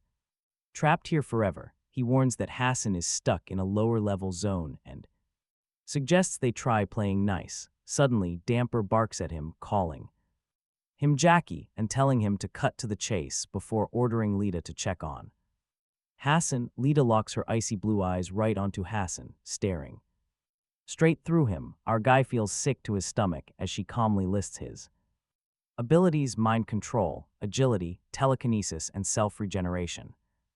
Vagrants are totally shocked. Hassun is packing some serious skills. He finally gets it. Lita just scanned him like a walking stat sheet. Now Jackie demands to know how Hassun has so many abilities. Damper asks Lita if she is sure, but she just shrugs it off, saying she might have seen something else too. Damper then warns Jackie that Hassun might actually be stronger than him. That hits Jackie like a ton of bricks. He grabs Hassun, shaking him and demanding to know who he really is. Hassun yells back that he is just himself and is not about to be anyone's lab rat. Jackie tosses him aside and starts kicking at him, yelling that Hassun has no choice in this. Hassun fires back, asking if Jackie is scared he might actually be tougher. That just makes Jackie even angrier. Hassun reminds him that he knows all about his skills and asks which power he should unleash first. Jackie lunges, but Hassun slips right into his mind. making him stumble. Back, just as Hassun is about to snap his bones like twigs, he sees the truth. Damper is the actual monster here, and Jackie is just a kid trying too hard. To act tough, Jackie screams for him to get out of his head, then zaps a laser. From his eyes at Hassun, even though he manages to dodge just in time, it still leaves a little gash on his cheek. Jackie is all smug, feeling invincible until Hassun decides it is his turn. He conjures some daggers and sends them flying at Jackie, slicing him up a bit, which only ticks Jackie off. Jackie starts blasting lasers everywhere, but Hassun is dodging like a pro with lightning-fast jumps. Things are heating up. Jackie is totally baffled as to why he cannot hit him. Hassun chuckles and he throws out a savage mock about how hilarious it is that a weakling now thinks he can act tough. He summons more daggers, but this time Jackie tags him with a laser. Directly, oddly enough, the daggers still shoot towards Damper, who just flicks them away like it is no big deal. Poor Jawung, the heavy guy, ends up getting caught in the mess. Even Jackie ends up taking some serious hits. He calls out to Damper, begging for help, but gets nothing back. He yells at Hassun to stop, but it is already too late. Hassun delivers a smack that basically knocks Jackie completely out of the fight. Still, he keeps pleading with Damper, insisting they are family. Cruel Damper steps right on Jackie's face and crushes it hard, then right in front of everyone, he wrecks Jackie. Beyond recognition, he turns what is left into a bloody lump and proudly holds it up, declaring they are indeed family. Then with a smug smile, he starts sipping the blood like it is some juice. Hassun watches in horror, getting goosebumps at this savage display. He asks Damper, was he not your? Damper calls Jackie a complete waste of space. Then, he eyes Hassun with interest. He declares that Hassun is his new lackey. This is clearly an order, not a request. He starts drawing blood. It leaks right out from Hassun's cheek. The bleeding is uncontrollable. Suddenly, the boss lady jumps in. She promises to help Hassun get very familiar with his new master. Hassun has no clue. He does not know what power she possesses. She zips forward, calling it a welcome gift. He cannot track her. She vanishes, then she instantly reappears right behind Hassun, ready to strike. He swings backward blindly. However, his blades only slice through thin air. She disappears again. Out of nowhere, she delivers a brutal leg slam. The hit lands hard. Hassun counters with a knee, but she vanishes. She pops up behind him. She giggles that he has a nice face. Hassun is completely thrown off. How does she keep doing this? Laughing, she shouts that she will show him more if he wants. She slashes his face. Her claw-like hands are incredibly sharp. Hassun is in shock. He never even saw her move. The boss calls Tobasa. He tells the speedster girl to go easy on him. Then he acts. He casts a spell. Blood starts gushing uncontrollably from Hassun's face. The boss laughs. Hassun will have absolutely zero time to recover now. Everything is fading. He tries to summon his daggers back to him. They stay glued to the ground. The boss is having a blast. He mocks Hassun's futile effort, effortlessly yanking the daggers away like trash. This is fun. He boasts he hasn't enjoyed himself this much in ages. He strikes again. Hassun barely dodges, earning praise from the excited boss. Another hit comes. Hassun ducks quickly, avoiding every single blow. He survives the onslaught, but then the boss slams a brutal kick. Hassun goes flying. The boss slowly gathers blood into a dark sphere. He hurls the blood sphere, and it detonates like a bomb, blasting Hassun backward. The boss taunts him, advising him to sit and rethink his survival. More blood spheres float up, exploding directly on top of Hassun. Hassun shields himself from the chaos. The boss simply watches and laughs. He casually sips blood. On the ground, Hassun lies completely unconscious. He orders his goons to take action. This place is a dungeon. A massive guard drags Hassun away, who is absolutely stunned once he finally wakes. This man's hands feel like solid stone. Hassun tells him to stop. The guard tells him to save his energy. He has bled enough. Hassun desperately begs to be let go, promising he will not hurt anyone here. He just wants to leave. The guard raises an eyebrow, asking where. Where will he go? Hassun falls silent, having absolutely no clue. The guard explains this place is a dump where lost souls never escape. But Hassun believes his friends will come. Is there a way out? This is the 13th class. It is the deepest level here. There are 12 levels above. To earn freedom, Hassun must fight. He must battle through all of them. Hassun thinks about walking. But the guard shuts that down. The classes all hate each other. But before he can even think of escaping, Hassun has to figure out how to handle the big boss. His chubby companion admits the leader hates weaklings. But at least they survive. Still, he warns Hassun about this. If he wants to avoid getting completely drained, he needs to play along. Hassun snaps back. No way is he taking orders from a psycho who harms his own crew. The fat guy falls completely silent. Soon, they arrive at their destination and Hassun immediately asks where they are. He is just told to shut up and stay out of trouble, keep resisting the boss, and he might end up forced to fight. Him and the fat guy is terrified of ending up like Jackie. Hassun then asks about the injury on his leg, but his companion says it is already healed.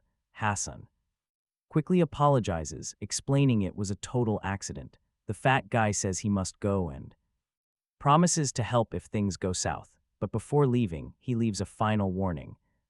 Do not talk to the prisoner in the neighboring cell. Hassun turns around and sees a man heavily chained, quiet, dangerous. Meanwhile, Tabitha teasingly asks Lita if she thinks Hassun is cute, then everything shatters. Dampier suddenly grabs Lita by the throat, demanding to know if she realized that Hassun is human. Tabitha instantly objects, saying that is impossible. But the boss shuts her down, squeezing tighter until blood starts spilling from her mouth. She finally gasps that she knew all along. Tabitha begs him to stop, but the boss just brutally slaps Lita across the face. Slamming her hard against the wall, he coldly reminds her he could easily crush her. Tabitha, trembling, asks how he even knows the kid is human. Dampier casually smirks, revealing he tasted his blood. Tabitha is completely baffled how a mere mortal could wield such incredible strength. No clue, he decides to reach out to Hassun instead, then turns to Lita, saying the only reason she is still alive is because she was somewhat useful, but today she failed completely. He asks why he should even spare her pathetic life, and if she wants to keep breathing, she better start obeying him like a good dog, or else she has no choice but to submit. Meanwhile, back in his cell, Hassun is thinking about Jang and Bayam, hoping he will see them again. Suddenly, Lita shows up. Dropping off some food, setting the bowl on the floor, he asks her to at least untie his hands, but she says he could do that himself if he wanted. Our boy focuses, summoning his spirit knives to carefully hold the bowl so he can eat. It is pure control, a total breakthrough. Then, a voice speaks. Use those knives to uncuff yourself, the voice says. Hassun startles, knocking his food over, which makes the prisoner laugh. What is so funny? Hassun asks, only to get called completely stupid. This is definitely the dangerous prisoner the chubby guy warned him about, the stranger mocks him, asking if the big boss beat him so badly he turned into a mop. Hassun ignores the teasing and asks how long the man has been locked up here.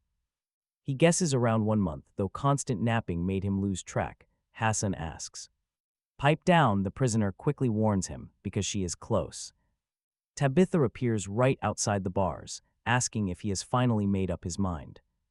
He is totally annoyed. She warns him he will only rust away. The chained guy remembers his bloody past, where he slaughtered people like worthless weeds and walked over their bodies. Tabitha reminds him that without his help, they never would have wiped out Class 12, even though the boss might have managed it anyway. He snaps back. He only fights to protect his family, not these pathetic losers. Tabitha hums, asking if that is really true. Why risk his neck helping people escape? She tells him to drag the runaways back and kill them in front of the boss.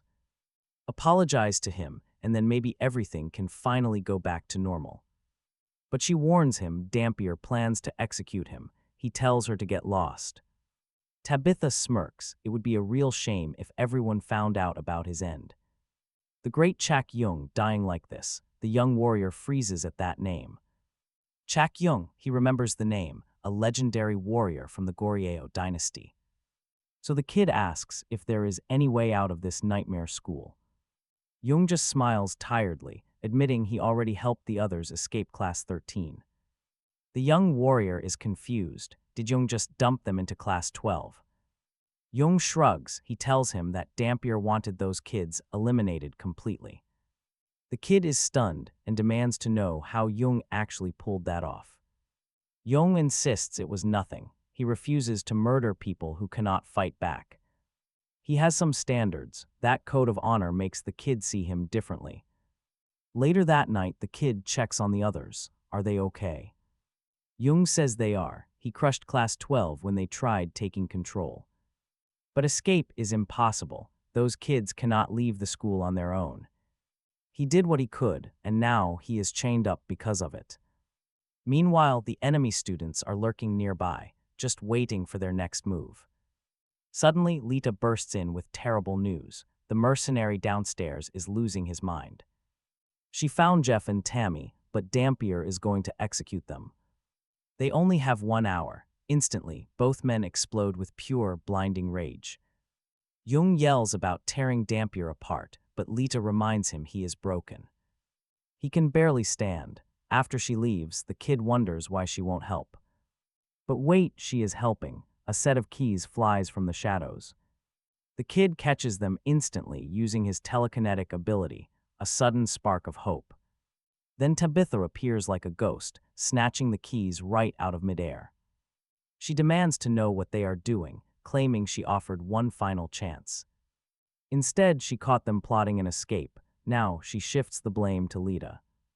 Tabitha vanishes, heading straight for Dampier. Yung completely loses his mind. He is absolutely certain that Jeff and Tammy are doomed because of his failure. Now look at this. Jeff and Tammy are kneeling before a ruthless Dampier. The tyrant declares the traitors are finished. Yung is scheduled to die next. He orders his thugs to drag Lita inside, accusing her of playing them. She deserves the same brutal fate. He backhands her hard. Yung is seething.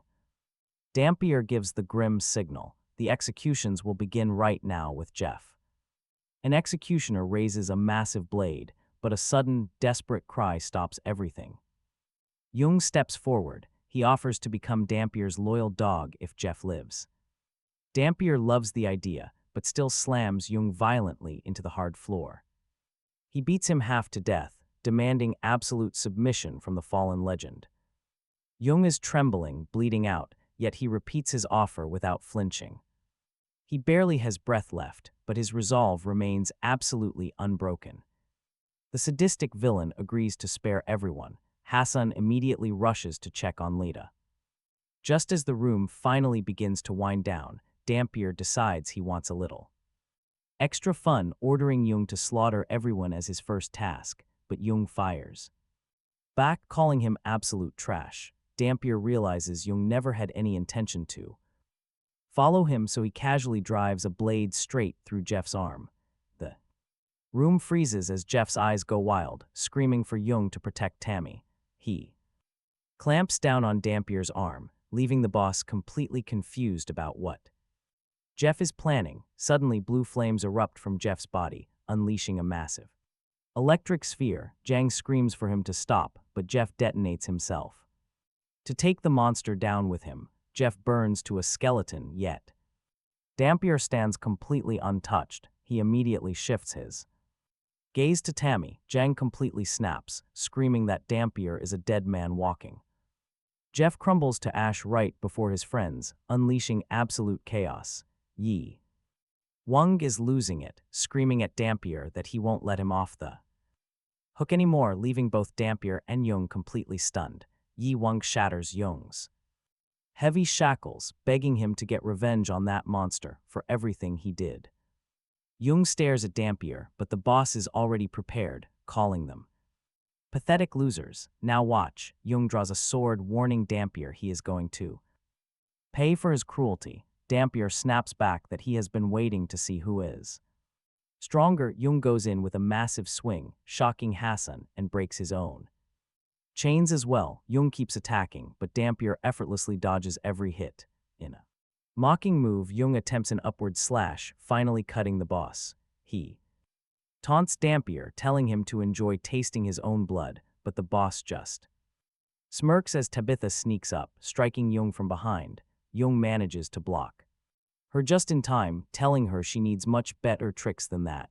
Tabitha teleports away, but Jung easily anticipates her next move. He swings hard, knocking her down before anyone can even realize what happened. Dampier is not pleased at all. He decides to handle Jung himself, weaving a net of Tabitha's blood to trap him. Tabitha weakly begs for mercy, but Dampier strikes her instead, boasting he has not tasted Jung's blood yet. When he attacks, Jung raises a stone wall, shattering Dampier's fingers. Our hero leaps in with his daggers to help Jung break free from the net. Jung warns Dampier he is finished. Suddenly Lita shows up, grabbing Jung's hand, saying it is time for his true power to awaken. A bright blue aura swirls around his sword. Jung protests that he never asked for this, but Lita insists there is no time to argue. Meanwhile, Dampier is brutalizing Jung. Jung rushes straight back in, delivering a brutal strike that shatters two of Dampier's knuckles. As he is about to land the final blow, Dampier coughs up blood. Jung seizes his chance, slicing twice to break both of Dampier's arms. The boss crashes down as everyone stares in shock. Jung realizes he barely put in any real effort, it seems. Lita was the one who boosted his power. Lita urges Jung to finish Dampier once and for all, since the villain is completely frozen. Jung points his sword directly at him, reminding the villain that people outside call him the Duke of Blood, not someone who should be begging for mercy. Dampier is now shaking like a leaf, desperately trying to reason with them, insisting that not just anyone. He claims he can step up as class leader, warning that if Jung goes through with it, nobody will be left to handle the gods. He claims there is absolutely no chaos, as it is all part of some rigged system. Lita just rolls her eyes and asks what that even matters. Dampier warns them that offering a class leader won't go unnoticed by the gods, and keeping him alive is key to their survival. Jung pauses to consider it, but he is not sold. Dampier panics out and demands to know why. Jung points out that when Class 12 crashed into Class 13, the gods did absolutely nothing. He took out everyone in Class 12 without a hitch and faced zero consequences. Dampier quickly claims that he was the one trying to convince the gods to forgive Jung's rampage, but Jung is not buying it. He raises his sword and strikes, chopping off Dampier's arm. Blood sprays everywhere. Jung swings again, but Dampier barely dodges in time, grinning until someone blindsides him from behind. Yes, our hero is back. Right over him, Dampier panics, demanding to know how a human can heal so quickly. Our guy calls him an idiot and charges in for a punch, but Dampier has a trick up his sleeve. His face splits open, bats swarming out as his whole body turns into a swarm of them. Some get squished, but most manage to escape. Jung asks if Lita was the one who unlocked those powers in Dampier, but John cuts him off, announcing that Class 13 is finally free. Everyone is stunned and starts cheering, but one guy yells that they cannot just forgive the witch Tabitha. The crowd jumps in, shouting they should just take her out. Our hero steps in, pulls the guy back, telling everyone to cool it. Jung does not get why they would spare her, but our hero explains they still need her to talk to the wardens. Meanwhile, down in the sewer, a vagrant crawls out of the water and finds a pile of corpses, totally clueless about what went down. A bearded man tells him that Dampier's crew is behind it. The vagrant demands to be connected to Yuffie, and the bearded man does. The vagrant then tells Robert it is time. They need to gear up for war. Back at school headquarters, the overseer checks the trackers anxiously.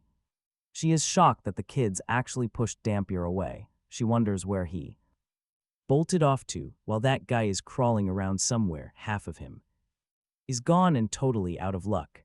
Hassun walks in with Duck and the overseer.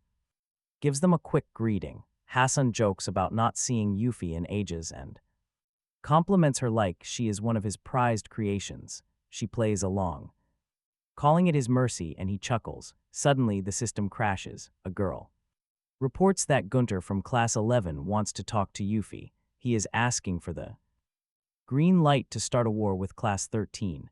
Hassun overhears this and cracks up. He asks if the one in Class 13 is their boy Hassun, and when she confirms, he tells Yuffie to give the go-ahead. He compares it to a drop of ink in clear water, a perfect setup for another round of chaos. It looks like another brutal bloodbath is about to kick off. Meanwhile, Shiny is just chilling in her office when a wounded guard bursts in, freaking out. Turns out Young Six's office got hit. Again, this is the 5th time now, and the attacker is hunting for Hassun. Shiny calls out the crazy person behind this, but the guard insists she has to do something. She cannot help but wonder when Amugi is going to show up. Meanwhile, the captain over at Nikki is raging.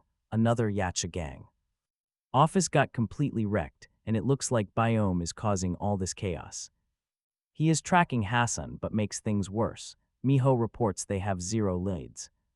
This only fuels the captain's growing rage, but then Miho points out something strange. Both Amugi and Doc have vanished without a trace, and even his Korean contacts are no help. The boss refuses to let Miho face a demon, making him even angrier. The captain knows they need a solid reason to target someone so powerful. Later, a girl with a dog offers to help them. She reveals they have been hunting Amugi for some time and have traced his clear connections to the syndicate, but despite all their intense hard work, powerful media and political allies are completely blocking their path. The captain is completely blown away by how much they actually know. Wait, let's see what happens next as Hassun pops in to ask for the warden. She explains that only their class commander is allowed to do that, and Hassun points out they do not have one, wondering what happens if they pick one. Jung suddenly hugs Hassun and declares the decision is already made, shocking Hassun, who thought it should be their strongest fighter. He hints at Jung, but Jung rejects it immediately because of his own bad temper. Hassun realizes there is definitely way more to Jung than meets the eye.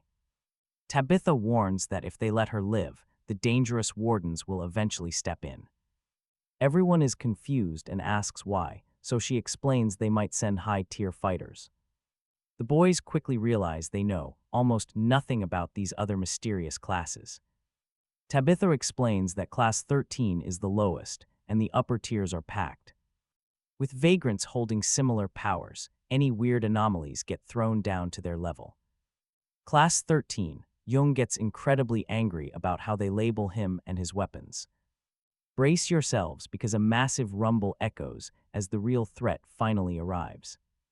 An army of vagrants charges in. The guys guess they are from Class 11. Gunter demands revenge. The invaders start causing major chaos, but Jung steps up and fiercely calls them out for invading another group's territory. Lucas confidently tells his leader he has everything handled. Suddenly, his body starts changing. He shifts into a monstrous beast. Gunter pushes him to slaughter these pests and drag them straight to his brother's grave. Spotting Lucas, our hero realizes these 11th graders look exactly like those wild beast vagrants. Jung asks Hassun for their next move. Should they plan together or should he just take charge? Jung steps forward to handle this monstrous Lucas alone. Without wasting a second, Lucas charges. The bearded vagrant yells that Yiwoong is a complete fool for attacking directly. They clash, and Yiwoong gets pushed back, but he mockingly taunts the monster anyway. Suddenly, his legs turn to solid stone, anchoring him down. Yet, Yiwoong manages to grab one of Lucas's sharp fangs and snaps it off with pure brute strength. Lucas howls, stunned that his deadly tusk was broken so easily. He growls fiercely, demanding to know where Dampier is hiding so they can eliminate him. but Yewung tells him to win this fight before talking so big, infuriated by the disrespect Lucas strikes. Yewung knows he must win this battle. He boldly tells Lucas he will protect his friends no matter the cost. Lucas doubts his resolve and moves in for a deadly strike, piercing Yewung. Wonders if he is serious. Suddenly, Lucas strikes, piercing Yewung. With his sharp claw, Lucas tosses Hassun aside, completely ignoring his frantic warnings. Yewung clutches his bleeding chest, his limit. He absolutely hates feeling this weak. Lita leaps in to heal him, working to unlock his true hidden power. She begs him to trust his own strength, just like they all do. Unbelievable, a massive wave of strength floods Yewung, completely shattering his limits. He ascends, becoming a true transcendent, standing back up fully charged to fight. Lucas snaps at Lita for interfering, but Yewung just steps up and brushes him off. He launches a massive stone fist, hitting Lucas from afar and pinning him down. Rushing forward, Yewung calls out to Jung, who immediately leaps onto the enemy. Jung unleashes a deadly twin blade strike, but his swords suddenly freeze, cold. Robert suddenly appears, taking the heavy hit directly to save Jung. Lucas demands answers. Robert grunts that he cannot let him die just yet, before tossing Jung aside. After tossing Jung aside, Robert transforms. A beast, he steps forward. He claims Jung is the legendary swordsman who wiped out Class 12 entirely. Face to face with a massive bear, Jung draws his sword, no hesitation. Meanwhile, things are getting just as wild in the parking lot as Miho's crew arrives. Miho isn't sure they are in the right spot, but the captain assures him they are. The call they traced leads directly back to a corrupt politician backed by Amugi. The captain smiles, noting that is exactly what a long-term plan can do. A 20-year plan, that explains everything. Miho realizes the Yacha gang is here. They are backing Cho-young with dirty money, but suddenly a dark figure steps out. The captain recognizes him as Frederick from Yacha, with Cho-young right beside him. Miho wants to attack immediately, but the captain demands they get photographic proof first. But the bodyguard is too sharp. He hears the quiet click of their camera. He warns his boss they are spotted, flexes his muscles, and snatches their phone. He crushes the device to pieces midair, laughing about destroying their precious evidence. Ridiculous, Miho cannot believe Cho actually brought a highly trained vagrant along. Frederick tells Cho to move out, leaving their beastly bodyguard to clean up. Powers active, the bodyguard flexes, mocking them as nothing but filthy mice. Miho notices the vagrant's arms stretching out wildly like rubber. The captain wonders if vagrants can even do that, having never seen it before. Miho dives right into the fight, swiftly dodging a massive incoming punch. Trapped, the vagrant gets his arms stuck in concrete, and Miho strikes hard. The vagrant asks if Miho is the legendary nine-tailed fox, but Miho just smirks. He asks if his opponent is Juho, the famous Asian Games medalist. He jokes that a professional athlete working as a thug is totally unfair. The vagrant shrugs, muttering that life gets pretty boring when you live forever. Miho asks if settling for silver was his idea of being fair. The vagrant laughs, saying only weak humans care about silly things like fairness. He confesses he was paid to lose, then charges at Miho. But the brute predicts his movement instantly. He slams Miho hard across the room, sending him flying into a wall. Game over, the vagrant declares, but Miho creates a quick, blinding explosion. Ducking into the smoke, Miho catches his breath, too close, way too close. Realizing he cannot keep his distance against this beast, he changes his strategy. He decides to go all in with one massive attack, rushing forward with a fiery blast. The vagrant is momentarily surprised by Miho's flame burst, but then nonchalantly douses it with water. Miho desperately tries to spark his fire again, but nothing happens. The vagrant laughs, saying flames always fizzle out, and Miho admits he did not plan that far. Ahead, over at the auditorium, the fight is pure chaos. Hassun's crew is going at it with Class 11. Jung keeps stabbing at the massive bear-like guy, but it is like poking a giant mattress. Frustrated, he yells to Robert, asking why this thing will not drop. Robert jokes back that Jung's weapon looks exactly like a toothpick. Jung spots his final opponent and hates that he must reveal his ultimate technique so early, but he is out of options. Suddenly, blue flames erupt around him in a wild swirl, making everyone freeze and stare. He channels all that energy and lands a blow so devastating that it finally rips a massive wound in the beast. Keeping the pressure on, Jung rushes in for round 2, slamming the beast down hard. It ends now. He readies his steel and goes in for the killing blow to the skull. Tabitha sneaks off, knowing it is safer to run. Jung strikes hard, but the beast is totally unharmed. The monster snaps his blade like a toothpick. Complete chaos erupts inside. Suddenly, Hassun jumps in to rescue his friend, hitting the bear to make it let go. He spots Tabitha, but cannot focus as more monsters swarm him. The assault is relentless and fears they might accidentally kill the Class 11 boss, with absolutely no path to reach him. Hassun spots a massive wolf lunging from behind and barely spins around to block the jaws. Then he thinks of using Tabitha. Later on, Gunter says they are almost finished, so where exactly is Dampier? His entire class is on the verge of destruction. Something is wrong. His personal guard warns him they are getting hit from behind. But watch this, our guy uses Tabitha to unleash a massive airstrike. It lands right on the face like a sonic boom. Hassun does not slow down, relentlessly slashing with daggers left and right. Gunter takes a direct blow and wonders how the enemies even managed to get this close. His guards panic for their commander. Hassun raises his knife, snarling that if they do not stop, their commander is dead. Gunter calmly looks at him, telling him to go ahead and do it. The kid did not expect that reaction. Gunter starts to turn away, muttering about worthless little toys.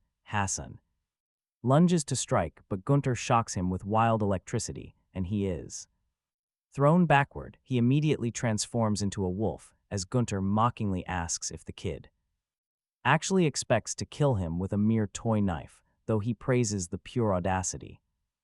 Hassun is stunned. This commander is stronger than anyone he has ever faced. How is that even possible? Meanwhile, the Vagrant and Miho are still trading blows. Miho cannot use his abilities and takes heavy damage. The Vagrant grabs him by the face, lifting him up like a helpless punching bag. He notes that it is probably a perfect time to call it a day. Even the rain stops. He tells Miho to bring back the downpour because it is getting too hot. Miho says absolutely nothing and just chuckles. The Vagrant wonders if he is losing his mind, but Miho tells him to go easy on the car, buddy. Spinning around, the Vagrant suddenly sees headlights charging straight at him. It is the boss, slamming hard on the gas, crushing him against the brick wall with brutal force. The captain quickly leaps out of the car, aims her gun, warning him not to move. The Vagrant simply asks if she is a cop. While fresh blood drips down his face, she immediately cuts the talk and opens fire. The bullets tear directly into the Vagrant, but his body does not even flinch. He simply flashes a goofy grin, then lunges at the officer, completely unfazed by the gun. Catching her completely off guard, she aims her gun again, but her opponent suddenly swells into a massive beast ready to crush her. Miho grabs her at the last second and bolts. He mutters an apology for the sudden grab, then torches the monster with wild flames. The beast realizes this is serious. Miho points at the roaring fire, warning that it is only getting hotter. Massive wave of fire crashes straight into the Vagrant. There is nowhere to run. The Vagrant screams as the fire eats him alive, his bulky body now looking completely charred. Miho checks to see if he is somehow still breathing, then pulls out his howling amber blade and drives it straight into the beast's skull. Fight over. Meanwhile, in Class 13, Hassun gets slammed hard by Gunter. Talk about brutal. Our hero is stunned by his speed but heals instantly. Gunter freezes, shaken by this regeneration. He demands to know if Hassun is another whole lab experiment, saying he has Never seen so many powers crammed into one body. Hassun tells him to shut up. And just fight, Gunter scoffs, wondering why Ho would throw a human here. Jang realizes Hassun went straight for the leader and shifts his entire focus to the real threat, that massive bear vagrant, leaping down from above. He slides between its legs, twisting for a strike, but a sudden kick slams him mid-move. Another brutal hit smashes him flat against the floor. Jang takes the beating. He notices Jae Wong bulldozing senior opponents.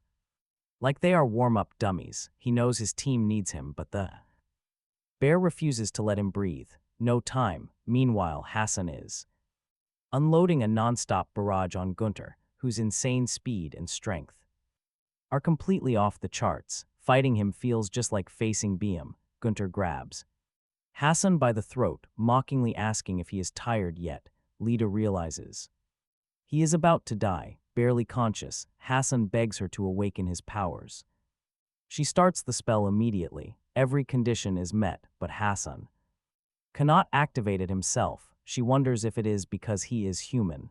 Gunter strikes again and sharp claws tear through our boy, wrecking him completely beyond what his healing can fix. Gunter snarls that even a regenerating vagrant will die if his head gets ripped off. He roars, demanding to know what Hassun thinks will happen to him. Back in the control room, Hua and the girl watch this chaos unfold. Hua bursts out laughing, absolutely thrilled by how everyone is pushed past their limits. The girl agrees, noting how desperate they are. Now Hua is ecstatic, knowing this mess will yield mountains of data. The girl asks why he blocked Hassun's absorption. Isn't that his real power? Hua explains only Mr. Amugi can absorb now. That gift is reserved for the great. The mad scientist laughs wildly, wondering what little Hassun will do next. Back to our hero, who is gasping, clutching his bloody wounds as they slowly knit back together. Gunter steps up and mockingly asks if healing makes the pain disappear too. Our guy fires daggers to shut him up, but Gunter casually blocks them with his arm. The blades spin off uselessly and Gunter sneers, calling that pretty impressive for a mongrel. Gunter tells him to bring out his old tricks, but our hero can barely stand. He wonders if this is where it all ends. Still, he throws the daggers again. Jang is busy wrecking nearby bears, but glances over instantly. He finishes them off, rushes to check. Right then, Hassun's eyes dart to the daggers and Jang's sword. He calls out, asking Jang if he still remembers that soup they once ate. Jang blinks, asking if he got hit too hard, but then remembers the dagger passing right through the soup, earning him his sword. Hassun tells him to hurry up. Jang hurls his sword with terrifying speed, and at that exact same moment, Hassun fires his daggers to boost the sword's speed. Jang snatches it midair. Gunter scoffs, asking if that was some amazing move, mocking them as far too slow to touch him. Bleeding but completely focused, Hassun charges forward. Gunter spots an opening and swings to counter, but his strike suddenly stops cold. Gunter is utterly confused. He realizes someone is holding his arm mid-swing. Hassun says speed means nothing when they fight as one. He slashes Gunter right across the face, finally drawing blood. Gunter's eyes widen, shocked that he fell for this trap, but it is already over. He crashes down, severely wounded, prompting Hassun to deliver one final line, saying that a man lies here who was ready to kill, but never prepared to die. Gunter's bear roars his name and shifts back into human form. Smirking, he asks if Hassun truly believes he can survive in this brutal vagrant school. The young warrior fires back, wondering aloud what would happen if he actually tried. Gunter, though, had already given up on life, ready to take down everyone with him. But watch how Hassun refuses to walk down that road. This answer catches Gunter completely off guard. He admits he does not know if he will ever escape this place, but even if he is stuck here forever, he will never stop chasing hope. Gunter sneers, mocking him for relying on those weak friends, but Hassun calmly replies that he will never stop searching with them right beside him. Gunter coughs violently as his exhausted body finally gives out on He dies, and Gunter's furious bear companions immediately charge forward, one shifting back into human form, his expression softening as he looks at Gunter's lifeless body. The other beast remains unchanged, turning toward Hassun's guard. The human vagrant calls out to Lucas, trying to stop him, but Lucas roars in deep grief, shouting that Gunter has been wronged without any justice. The vagrant begs him to look at him, warning that they cannot survive another swing of that sword, that he refuses to die for nothing, and asks Lucas if he really believes the rest of them will survive if he falls here. Lucas quietly curses under his breath. Sudden tension locks the room, everyone staring other down in dead silence. Finally, the vagrant speaks, recognizing Hassun as the class leader while declaring their complete surrender and asking if Hassun will accept. Hassun nods in agreement, telling them to return to Class 11. The vagrant promises they will never attack Class 13 again, but Hassun adds one final, crucial note: whatever dragged them into this mess was not Class 13's fault, their former class leader Dampier set this whole trap up. The vagrant asks if Dampier is dead. Hassun replies that he actually survived and fled. The scene cuts straight to the school headquarters control room. Hua laughs like a maniac at how the class battle ended. Suddenly, a loud warning alarm blares from the computer. A staff member urgently reports an intruder at the entrance. She quickly taps a button to view the feed, and Dampier appears on the screen, cradling his broken arm and crying out to be let in. Yufika recognizes Dampier instantly and moves to confront him, but Hua stops her cold. The doctor already has other plans. Dampier is just his next test subject. Then we cut to Seoul. The intel officer drives alone when a car suddenly blasts ahead and slams the brakes. Before she can react, more cars screech in from every side, box her in completely. Then she spots the driver. It is Shiny's crew. Shiny steps out, offering a casual little wave. The officer demands to know what they want. Shiny says she needs Beam, but the agent genuinely has no clue. Shiny warns that Beam is out on the loose, hunting down the Yacha gang. The officer tenses up, making Shiny sigh.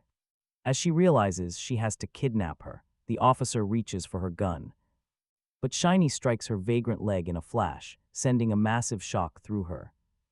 The sheer force of that strike freezes the officer in place, completely pinned.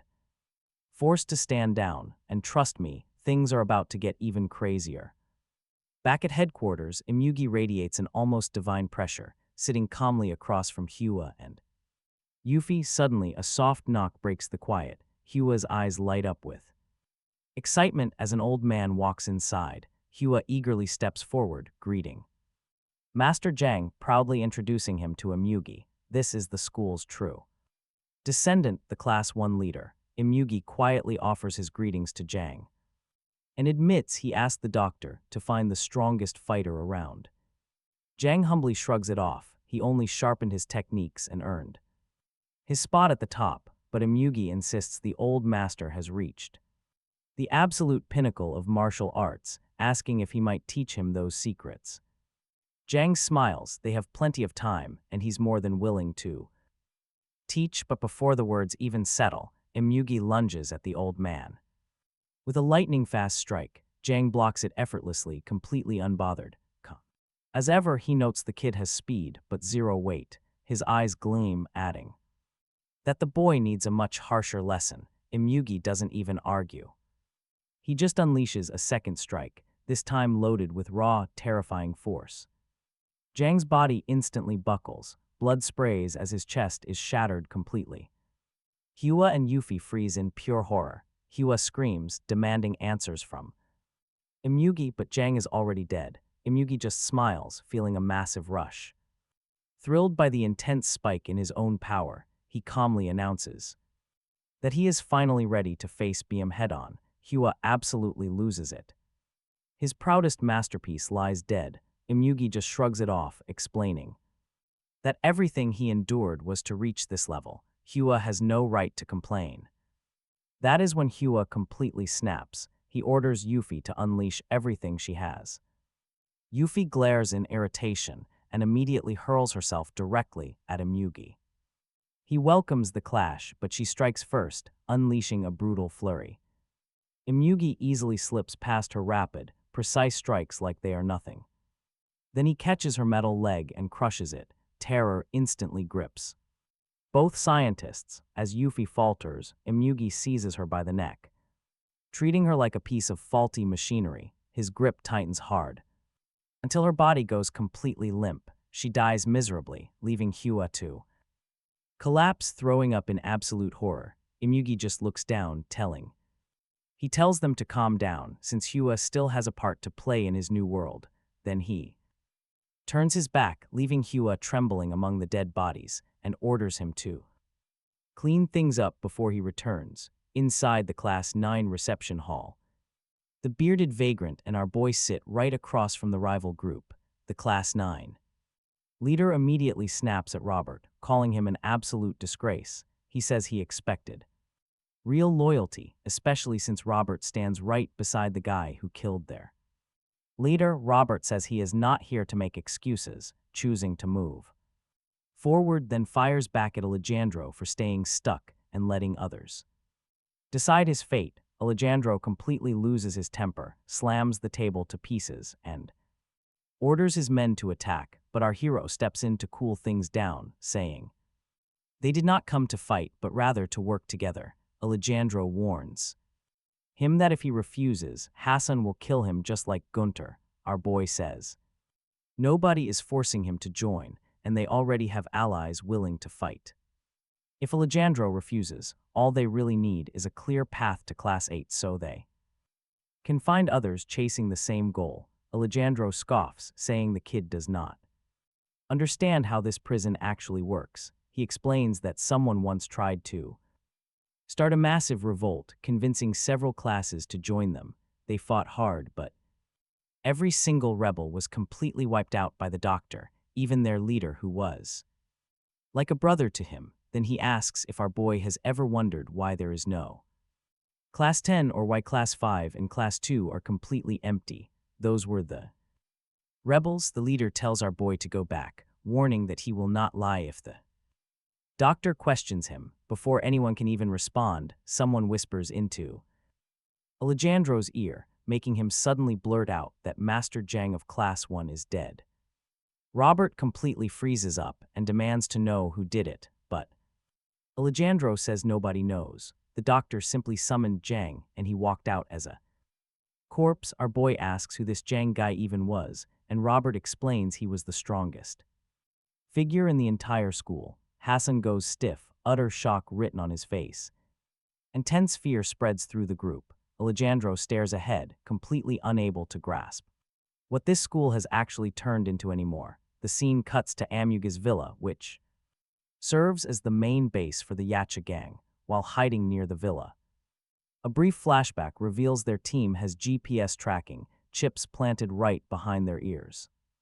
Miho grumbles about humans stuffing crazy nanotech into their bodies, but then he focuses and picks up a familiar tune that Zhang always listened to, making him assume the song has gone viral. Suddenly, a heavy hand lands right on Miho's shoulder, nearly scaring the absolute life out of him. It is Zhang himself. Mi asks how he tracked the place down. Zhang replies that Zhang Wu led another guy straight to them. That is when Byung finally shows up. He asks if Amyugi has also taken Miss Key. Without warning, Byung suddenly launches forward and heads straight for the villa. A guard notices him and demands to know where he came from. Byung drops him with one single hit and keeps walking. His teammates groan, so annoyed that he just blew their entire cover. From afar, Shiny watches them close in. On the villa, she makes a quick call, asking where he is and reminding him not to forget their previous deal. She mutters that the fox boy is a total pain to deal with. Before shifting straight into her terrifying demonic form, we cut back to the doctor's lab, where Haju is absolutely seething. He works furiously, muttering he has never seen such a total garbage freak, but this guy will go down as the ultimate vagrant, cursing Amyugi and swearing to make a damper strong enough to put him down. Meanwhile, outside, Amuga's mansion, the guards are totally on edge. They open fire, but Byung catches those bullets right out of the air. He casually flicks them away, and the guards panic in sheer terror. But look, a massive vagrant guard steps up, telling the weaklings to back off, because this fight is only for real.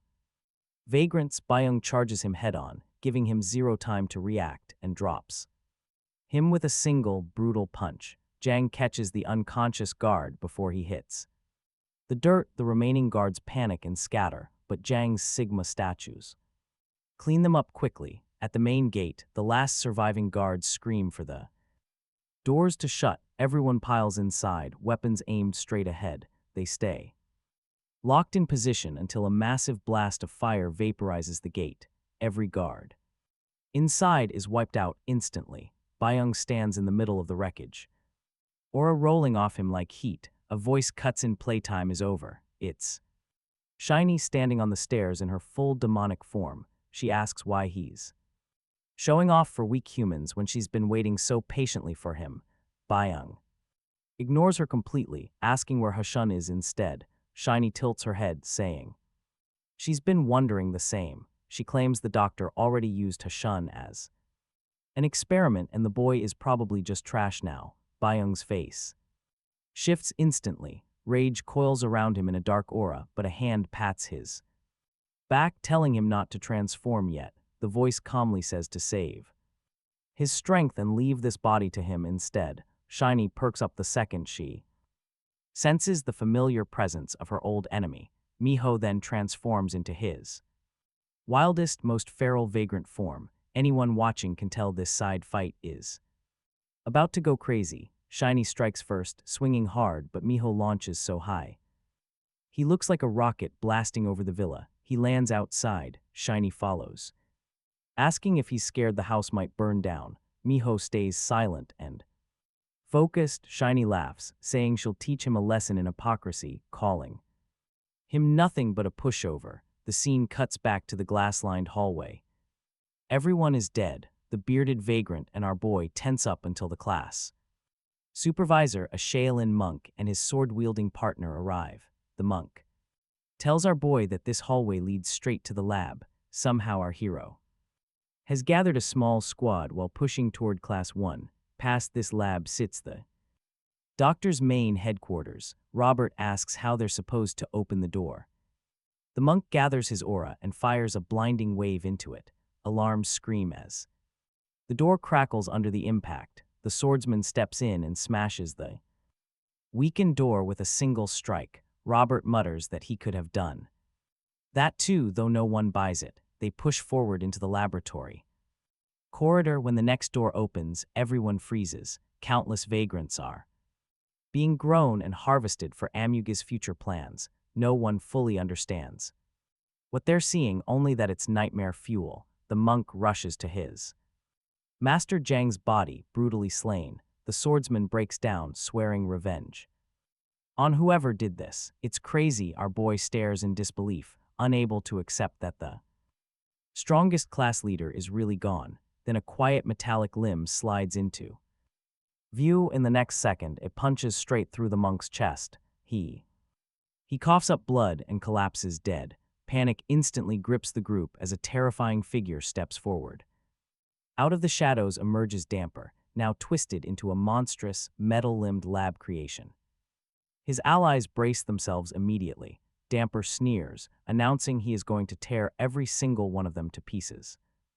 Watching his fellow monk get brutally impaled, the swordsman completely breaks down.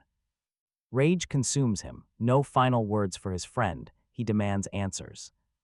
He demands to know if Damper killed their master. The monster just laughs and shrugs.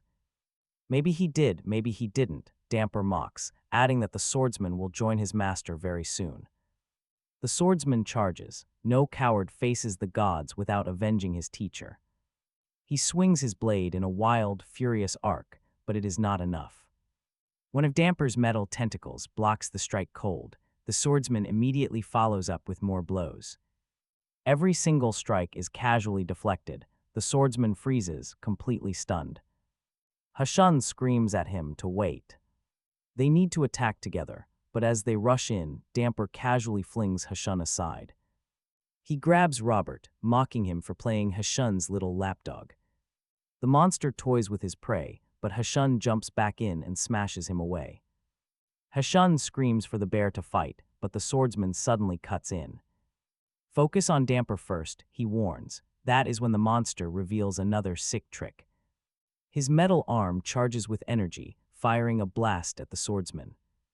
The monk mistakes it for an ancient technique. The blast sends him flying through the air. Somehow he barely stays standing through the massive damage. Damper just laughs. He praises the monk's skills, calling them a very useful tool. This is why Hassun is dangerous. He can absorb the powers of other vagrants. Meanwhile, in the school control room, that creepy doctor is watching the whole thing and laughing. He loves watching his experiments. Having Hassun's blood, he has big plans. He will replicate what he did with Damper, who already absorbed Hassun's unique abilities. Back on the battlefield, Damper eyes the exhausted swordsman. He is eager to drain his power, too, but Robert jumps in and takes the hit. Damper is completely unimpressed by the bear's strength, but Robert refuses to go down. He demands to know why Damper is draining him, gathering his strength.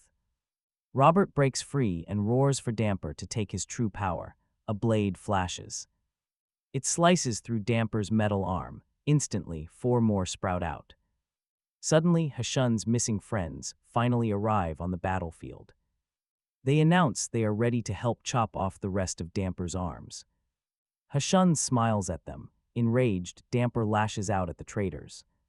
He vows to drain their blood until nothing but pale, empty husks remain. Meanwhile, at Amuga's villa, Shiny and Miho clash in a brutal, close-quarters duel. Shiny slashes with her sharp claws, cutting deep into Miho's leg. He reads her tactic, but Shiny gives him no time to react. She mocks him for fighting to protect humans, calling them weak and greedy creatures. Miho snaps back that Amugi is why he fights. Suddenly, we flash back to 1905. Miho reflects that Shiny might actually be right. Humans are incredibly weak. But he has witnessed the gentle hearts they carry. He recalls a simple bowl of rice. That small act of kindness sparks a sudden, massive surge of power. Miho unleashes his howling ember blade, a devastating technique that absolutely no one survives. Miho unleashes her howling ember blade. No one survives this deadly technique. He strikes Shiny, then he rockets into the sky, glaring down. Declaring this battle will be their last, he summons his art, thickening. The air, his daggers blaze with heat, his body peaks with raw, blazing.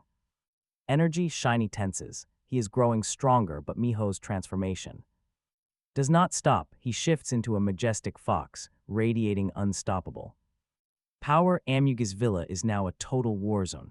Blasts and crashes shake every corner. Jang tenses up in a defensive stance, but Byung stands casually in the chaos. Is Miho truly doing all this? She wonders. She is a bit panicked, yet still enjoys the wild spectacle, wondering if Miho ever tires of finishing opponents with the exact same move. A giant fox face appears in the fire. Miho has transformed into a tiny fox, flickering through the flames and darting past at impossible speed. Shiny lashes out with claws, but she cannot match Miho's insane speed.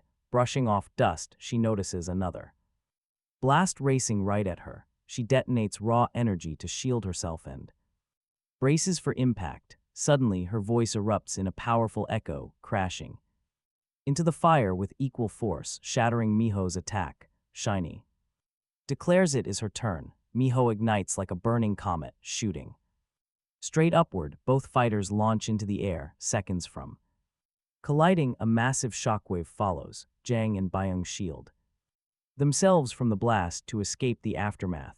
When the dust finally settles, Shiny lies on the ground, severely broken. As she regains her senses, her mind is a total blank. Miho already stands over her. He calls the fight impressive, despite his broken hand. Shiny furious, she claims it is not over, but watching her try to stand is just brutal. Her arm is completely gone. Pain rips through her as she wails, coughing blood. Missing limb, Miho mutters that had he moved a second sooner or later, he would be the one in her condition. He suddenly loses balance, and Jang catches him before he falls. Shiny cannot believe what has happened completely.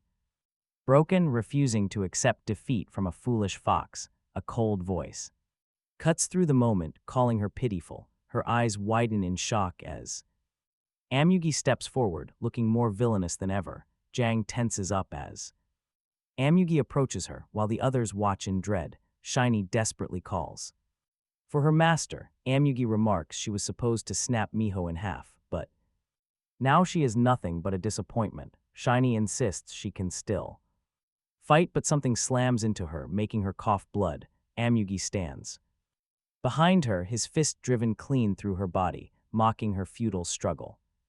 Before she dies, Shiny begs her master to explain why he is doing this. Amugi coldly claims it is indeed all part of the plan, and he needs more power to face Beam. Shiny cannot believe him. Amugi then says that Dr. Hua is enough to support him, so Shiny must die. She stares at him in disbelief, realizing this is the man she fought for all these years. She manages to gasp that Amugi does not know the doctor is already dead.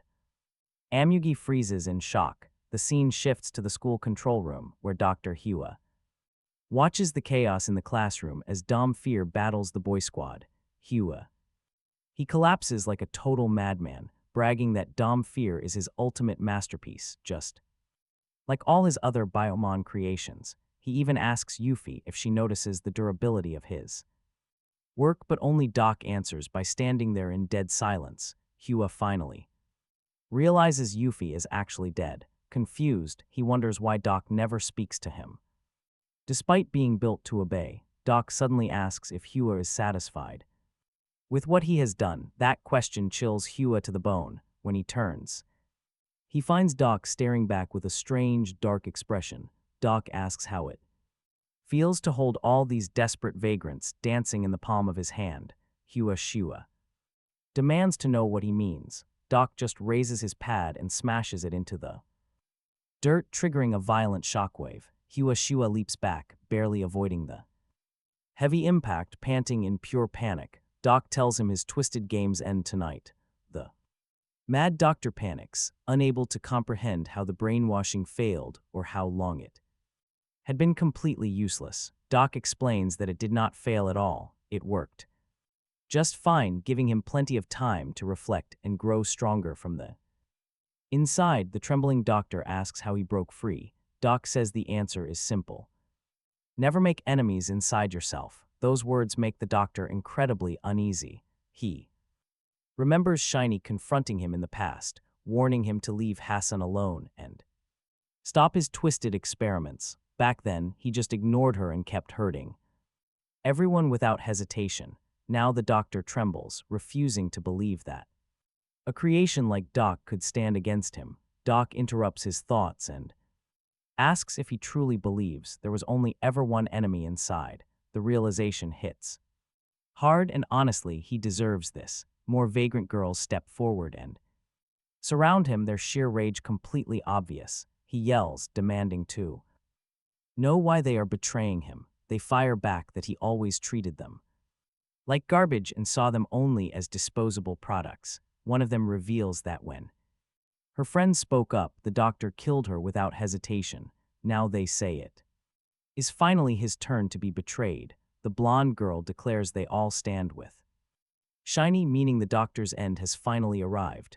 Doc warns that the target should have been much more careful as his baseball bat rises. He asks why anyone would ever follow someone so blinded by their own power.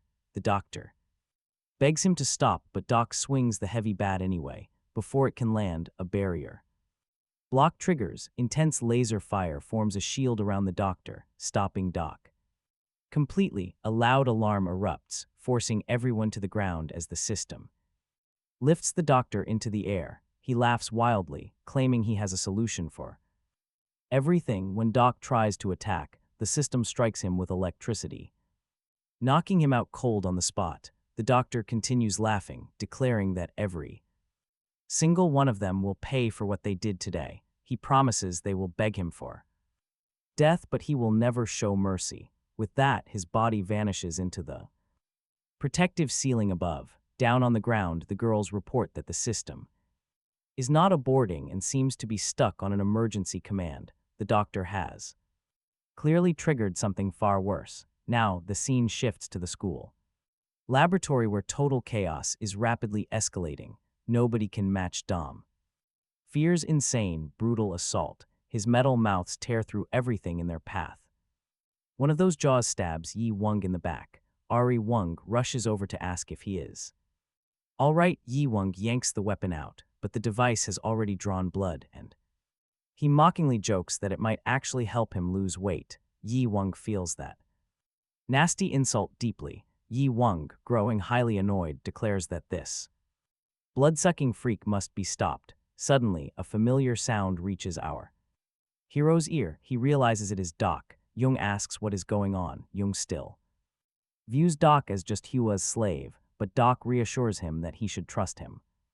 One final time, as our hero barely manages to block Dom Fear's sharp lasers, he yells for Doc to finally show up and stop playing games.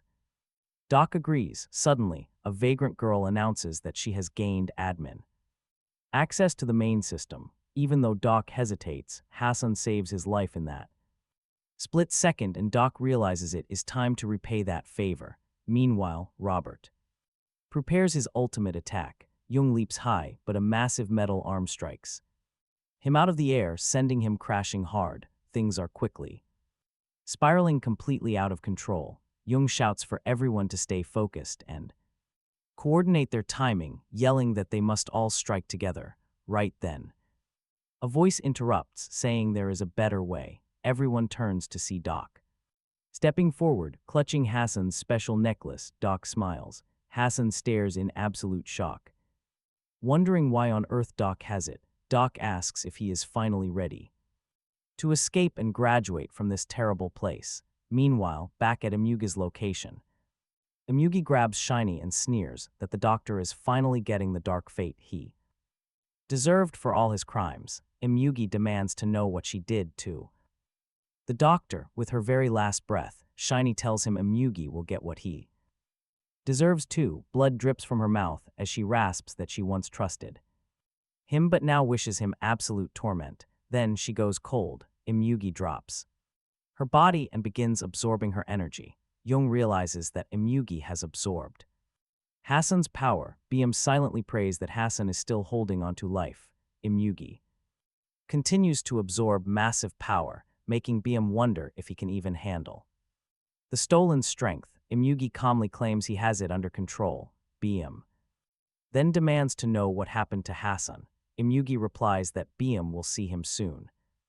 Enough. Emugi shifts into Shiny's fighting stance, joking that weapons and humans might share the same afterlife. BM stands his ground, declaring that Emugi will never become a real dragon and that today he will crush him with bare hands. Emugi snaps back, asking if BM remembers it has been 5,000 years since they first became bitter enemies. He declares that the time has come to settle this feud once and for all. BM charges with his claw and Emugi strikes back even harder, but right before the final clash, we travel back to the age of ancient myths. BM is holding a short girl's hand, which looks rather sweet. She's wearing the exact same necklace Hassun owns. In this memory, they are running for their lives from the Bear clan. BM lifts her, thinking he should have taken her away much earlier. Out of nowhere, a heavy barbarian blocks their path. He freezes when he recognizes the young, horned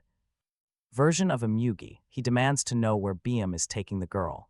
BM barely spoke a word even back then, but before things explode, the girl speaks up, saying she is not being kidnapped and chose to go with him. The horned Emugi snaps that BM is their ultimate enemy and says he cannot believe their lady wants to run away with him. She calmly replies that it does not matter.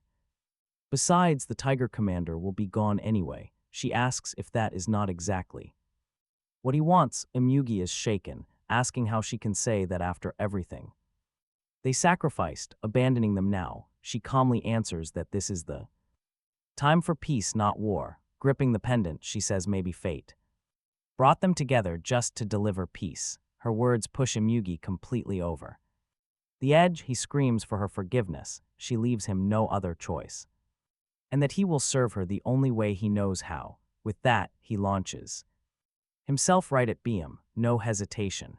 Biam blocks the blade using his metal hands, telling him he handles a sword well, but he has zero intention of killing him. But then Biam glances back. Something blasts past at a terrifying speed. The tigers are here. Arrows rain down toward the bear clan lady without any warning. One arrow cruelly pierces her body, leaving Biam and Imugi freeze in shock. She is badly wounded. Biam rushes over while those Tiger Clan thugs cheer, bragging about shooting the Bear Clan lady. When they demand his surrender, Biam realizes one thing, exactly why they are still breathing, but his lover weakly struggles, trying to stop him from completely losing control. Those tiger thugs mock him, asking if he really plans to betray his own clan for a nymph like her. Biam turns to Imugi and tells him to run, take her far away. Biam releases pure killing intent. The spear thrower drops instantly, but that is not enough and chooses to wipe them all out. The clan leader boasts about their numbers, only for Biam to decapitate him with one clean strike. Young Imugi can only watch as an entire army gets soloed by a man driven by love, sheer madness. The woman grows paler, her condition is worsening. Meanwhile, the Tiger Clan finally realizes they just made the absolute biggest mistake of their lives. Meanwhile, his lady can barely see him, but decides she won't let history paint Biam as a bloodthirsty monster because his whole life he was a legend. She clutches the pendant. She thinks of Biam's foretold confinement, never imagining it would actually come by the hands of the bear. She shrugs it off, leaving it to divine fate. She wants to hold his hand one last time, but feels sad seeing him trapped in this chaos. Flashback to the lab. Doc shows the same pendant to our main guy and says true power is in Hassun's blood and passed down through generations by the first women of the Bear Clan. Doc explains that this is the raw power that lets a human body manipulate vagrants and keep watch over the world. He adds that while times haven't changed much, vagrants were once seen as gods. Humans back then had no choice but to feel small and helpless before such overwhelming strength. The Bear Clan lady once sent a prayer to the heavens, begging for power to overcome her suffering. She waited 20 days alone in a cave. Her prayer was finally answered. What she received was power that allowed a single human, if only briefly, to be controlled by vagrants. Our main guy asks what kind of power that is. Doc laughs and says he will find out soon enough. Personally, our hero is stunned and asks how Doc knows that. Doc suddenly snaps, saying Imugi already knew everything. He recalls the hidden room at the school where Imugi held the pendant. The doctor called it fascinating, and Imugi casually said he probably forgot to mention it. Now, the doctor can't help but wonder if Hassun really had that kind of power, why not use it on Bappy? Well, that is the doctor's job to find out. Look at the necklace. Age of Myths. Bjorn has gone absolutely berserk, cutting through the tigers. He slaughters nearly all of them, showing absolutely zero signs of stopping. They scream for help, but he keeps on killing them without mercy. The lady activates her pendant. Light explodes. Bright light floods the area. Bjorn wonders what kind of magic this is as the energy wraps him. He screams out. His vagrant power is completely drained, turning him human. She feels sad she cannot watch him spill any more blood for her. But honestly, this is the only possible way they can stay together forever. The energy turns violent, shooting massive exploding spheres straight into the sky. She endures the blast with a heavy heart, remaining completely calm and hopeful. Then she collapses. Imugi panics. In the present, Doc hands over the bracelet. Our boy slides the bracelet on, and a crazy surge of energy immediately rushes through. Lita instantly understands why Hayun's power never awakened without the necklace. He was just half-baked. She boosts him up, asking if he is ready.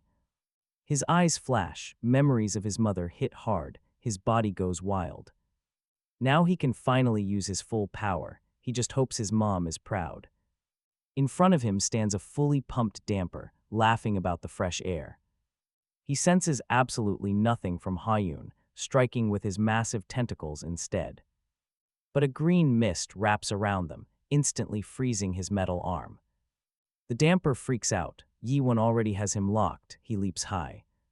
Seeing nothing but doom, the damper freezes as Yi-won swings hard. Slicing him to pieces, the freak dies a sad, highly confused mess. The slime pats Hayun, saying it's time to free everyone and wreck this place. But first, Hayun remembers he still has unfinished business waiting for him. Flashback to when Amugi wakes up, his second lady lies injured in the ruins. Her heart is still beating, he bolts to save her, Bear Clan shocked. Who would dare hurt their second lady? They scream directly at Amugi. He stays silent about that night, only admitting he was quite careless. Miraculously, she escapes death. She recovers fast, but Amugi remains just a protector. She never returns Mugi's love. Then, Baihayan suddenly disappears, shifting the war. The tide turns. Mugi does not even need to fight anymore. His forces almost completely wipe out the Tiger Clan, bowing to the crying lady. The Bear Clan becomes the rightful rulers, now back to the main fight. Imugi versus Baihayan, the old carnage returns. Baihayan asks what happened. Imugi benefited from their control, but when they marry the lady off, he leaves. With his reason to stay gone, he has absolutely nothing left there. Now he lunges at Baihayan, planning to rule humans and build a new order. Baihayan mocks him. Imugi says the true ruler will show real vagrant power. Energy crackles as they clash. Imugi's strikes hit with insane force. Baihayan blocks them, absolutely terrified. Then, Imugi lands a heavy punch. The hit sends Baihayan skidding and crashing hard onto the floor. Baihayan declares that after 5,000 years, this power is finally his. A massive electric charge surges, lifting him high off the ground. Miho and old Jang realize their boy is in deep trouble. Baihayan growls that he is finally ending. Imugi just smirks, intensifies the shock, and slams him violently down, burying him completely while mocking if this can actually bring down the mighty. Suddenly Baihayan powers up and instantly appears, lifting Imugi high in the air. Completely fearless, he taunts that he will fight in human form. Hovering above, Baihayan asks where he learned Chinese martial arts. Baihayan replies he found a pretty decent master who is now inside him. Calling Imugi a piece of trash, he roars as he strikes with furious claw attacks. Imugi easily dodges, mocking his cat-like moves. Annoyed, the tiger warrior fires off a rapid barrage of kicks, but Imugi easily evades them with his newly boosted speed. Baihayan fumes with rage while Miho continues to tease him. He unleashes another brutal flurry, but Imugi swiftly counters and slides past him. Baihayan aims a kick, but Imugi catches it, bragging that he has already absorbed 2 elite fighters. Baihayan has absolutely no chance. Baihayan remains silent, watching from afar. Miho cannot believe he has not landed a single hit. Look who decided to show up. Our hero is in that chopper with Doc, who details that Imugi is heading toward a cabin in the mountains. Meanwhile, Mei grips her locket, silently warning Imugi that she is coming for him. Back at the entrance of Imugi's villa, a tense confrontation is taking place.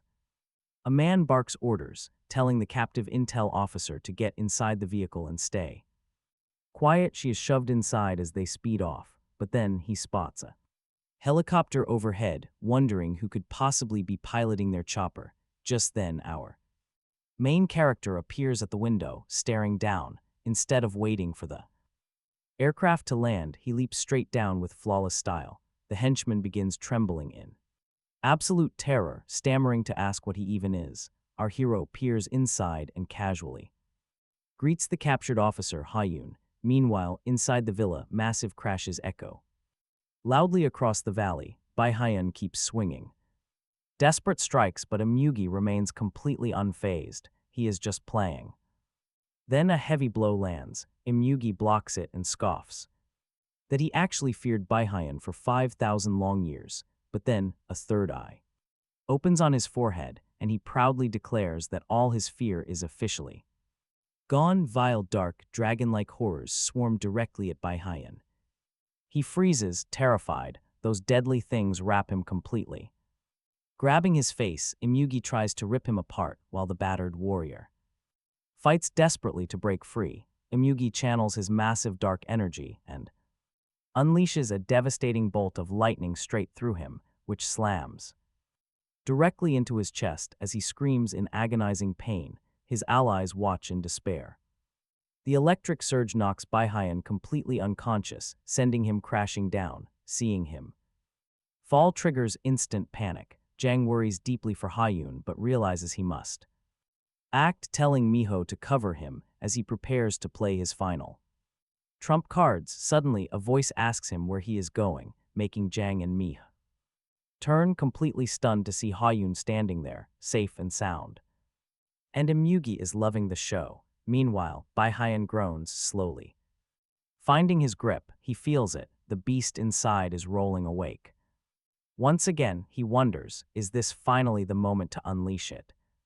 Imugi laughs like a total psychopath, already imagining Baihayan's head displayed right on top of his grand throne, a brutal warning to any powerful wanderer foolish enough to challenge him. But as he dives in to finish Baihayan, his own finger suddenly snaps and his arm cracks. Baihayan has fully transformed, calmly stating that this is not going to happen. Imugi laughs, mocking him for not using this ultimate power sooner. Baihayan leaps forward like a wild tiger, roaring at Imugi to shut his mouth and fight. Imugi summons his dragon again, boasting that he can easily predict every move Baihayan makes, but Baihayan tears the beast apart, slamming Imugi, who barely manages to escape. This time, Baihayan completely dominates the exchange, pushing him back. Imugi snaps and unleashes his lightning spell directly at his opponent, but the destructive energy melts away around him like nothing. Right before Baihayan delivers a massive clean hit, now Imugi is forced to defend with pure physical strength just to survive. All around them, the terrified onlookers scramble backward, completely overwhelmed by the intense aura of these two legendary beasts going head to head. Jang snaps back, asking how he could possibly know Hayun would pursue such power. He even points out that the great Bang Mook one likely never knew either, but Hayun quickly dismisses the excuses, declaring that none of it matters. What actually matters is that he still has zero control over this massive power. Miho urges him to seal the villain immediately. Meanwhile, our main character watches the tense debate, sensing a fight could break out at any moment. Jang asks Hayun if locking Imugi away wouldn't feel satisfying, or at least steal his strength, but Hayun instantly counters, demanding to know what comes next. Can they stop halfway after a lost limb? His power has limits. After using it, he needs several hours just to recover his energy. Miho demands to know his actual plan. Our protagonist grips his necklace tightly, calmly telling them to leave this to him, because he has a perfect strategy. Back in the sky, Baihayan continues tearing through Imugi, who desperately leaps, dodges, and tries to keep his distance. The two clash relentlessly, pursuing each other. Imugi screams that Baihayan's energy is not endless. He can throw those heavy, lightning-infused punches all day, but eventual exhaustion will take him down. Meanwhile, Imugi prepares a massive final attack. High above, they are basically trading blows in midair. Below, the team finally moves. Jang stands ready, and Miho declares he is going first. Jang smirks, promising to hold his own out there. Miho prepares his full Firefox power, silently apologizing to Baihayan because his prime target is about to be stolen. He unleashes his signature spell, causing the earth to split open as roaring flames rocket toward Imugi. Imugi yells not to insult him with cheap fox magic, claiming the only true dragon rising today will be himself. He instantly counters with a flaming whip and lightning ball. Miho remains calm, knowing this is only a clever distraction. The blast won't bring Imyugi down, but as the chaos erupts, Baihayan begins to lose control, but thanks to our boy, he quietly begins to siphon Baihayan's energy. Imyugi is completely shocked to witness young Hyun utilizing Jang's stone statues too. Suppressed Baihayan, our protagonist ensures the giant does not awaken his most bloodthirsty beastly form. A brief moment ago, when Jang questioned if their target was Baihayan instead of Imyugi, he insisted they had to see this reality. Jang was the only one who warned him about the terrifying Ikwan. This is exactly what Baihayan will transform into if they leave him like this. Banishing him is the only way to save him, even if it is only temporary. Baihayan must be the one to finally slay Moby, who still stands there, completely in his prime. Moby begins to panic, realizing these are the same beastly powers Baihayan wielded. He screams, impersonating Baihayan is his only ticket out of this mess. With a leaf gust, he drains Baihayan's power. Crashing down, all the energy is sucked away, and Repeal claims victory. Jang screams out, "Watch out!" Too late, Imyugi is already here, seizing his throat. He lifts him high, squeezing his neck. "Maybe you should thank me instead." Imyugi sneers, wondering if he should just end him right here. What happens next? Will they remain trapped inside this necklace forever, or is there another way out? Imyugi claims his bloodline means absolutely nothing now. A weed that needs pulling, he conjures a sphere of crackling lightning to end this story. Before the final strike lands, the ancient necklace shakes violently. Dark power erupts. Suddenly, the scene shifts right inside the necklace. Baihayan is with the priestess, who asks how long they have. To her, his immortal life is eternal. Yet he promises to watch over her loved ones for all eternity. Like Tenderson protecting the earth with floating dandelion seeds. Guarding her descendants forever, that is how they will live on together. Imyugi flees the moment the necklace stabilizes. But out of nowhere, Baihayan appears. His gaze is completely deadly. No one can believe he escaped. Jang watches as Baihayan charges forward. He goes straight for Imyugi, who can do nothing but desperately dodge. Searing strikes land, spilling hot blood across the ground. He declares his time is up. Imyugi screams as his dream shatters. Spitting blood, he feels Baihayan's hand pierce straight through his chest. "Wake up, your 5,000-year-old dream is officially over now." Imyugi writhes in agony. His energy fades as Baihayan splits him in half. The beast collapses unconscious. Now, let's fast forward 2 years. We find Baihayan in a boxing match, dealing with a massive opponent. He thinks this is pretty annoying. He wanted to fake a loss tonight. But the big guy collapses first anyway. He hangs out at a sports pub, completely relaxed. Miho watches him. She looks at him with pure admiration. Later, she is at school. Her old friends are there, along with the generous director. He urges them to study hard, but Lita only talks about blind dates. The clueless outcasts do not even know what a blind date is. But our hero, the legendary descendant of Undino, decides not to worry. She lives peacefully in the present, enjoying the quiet days. Hoping her mother is proud,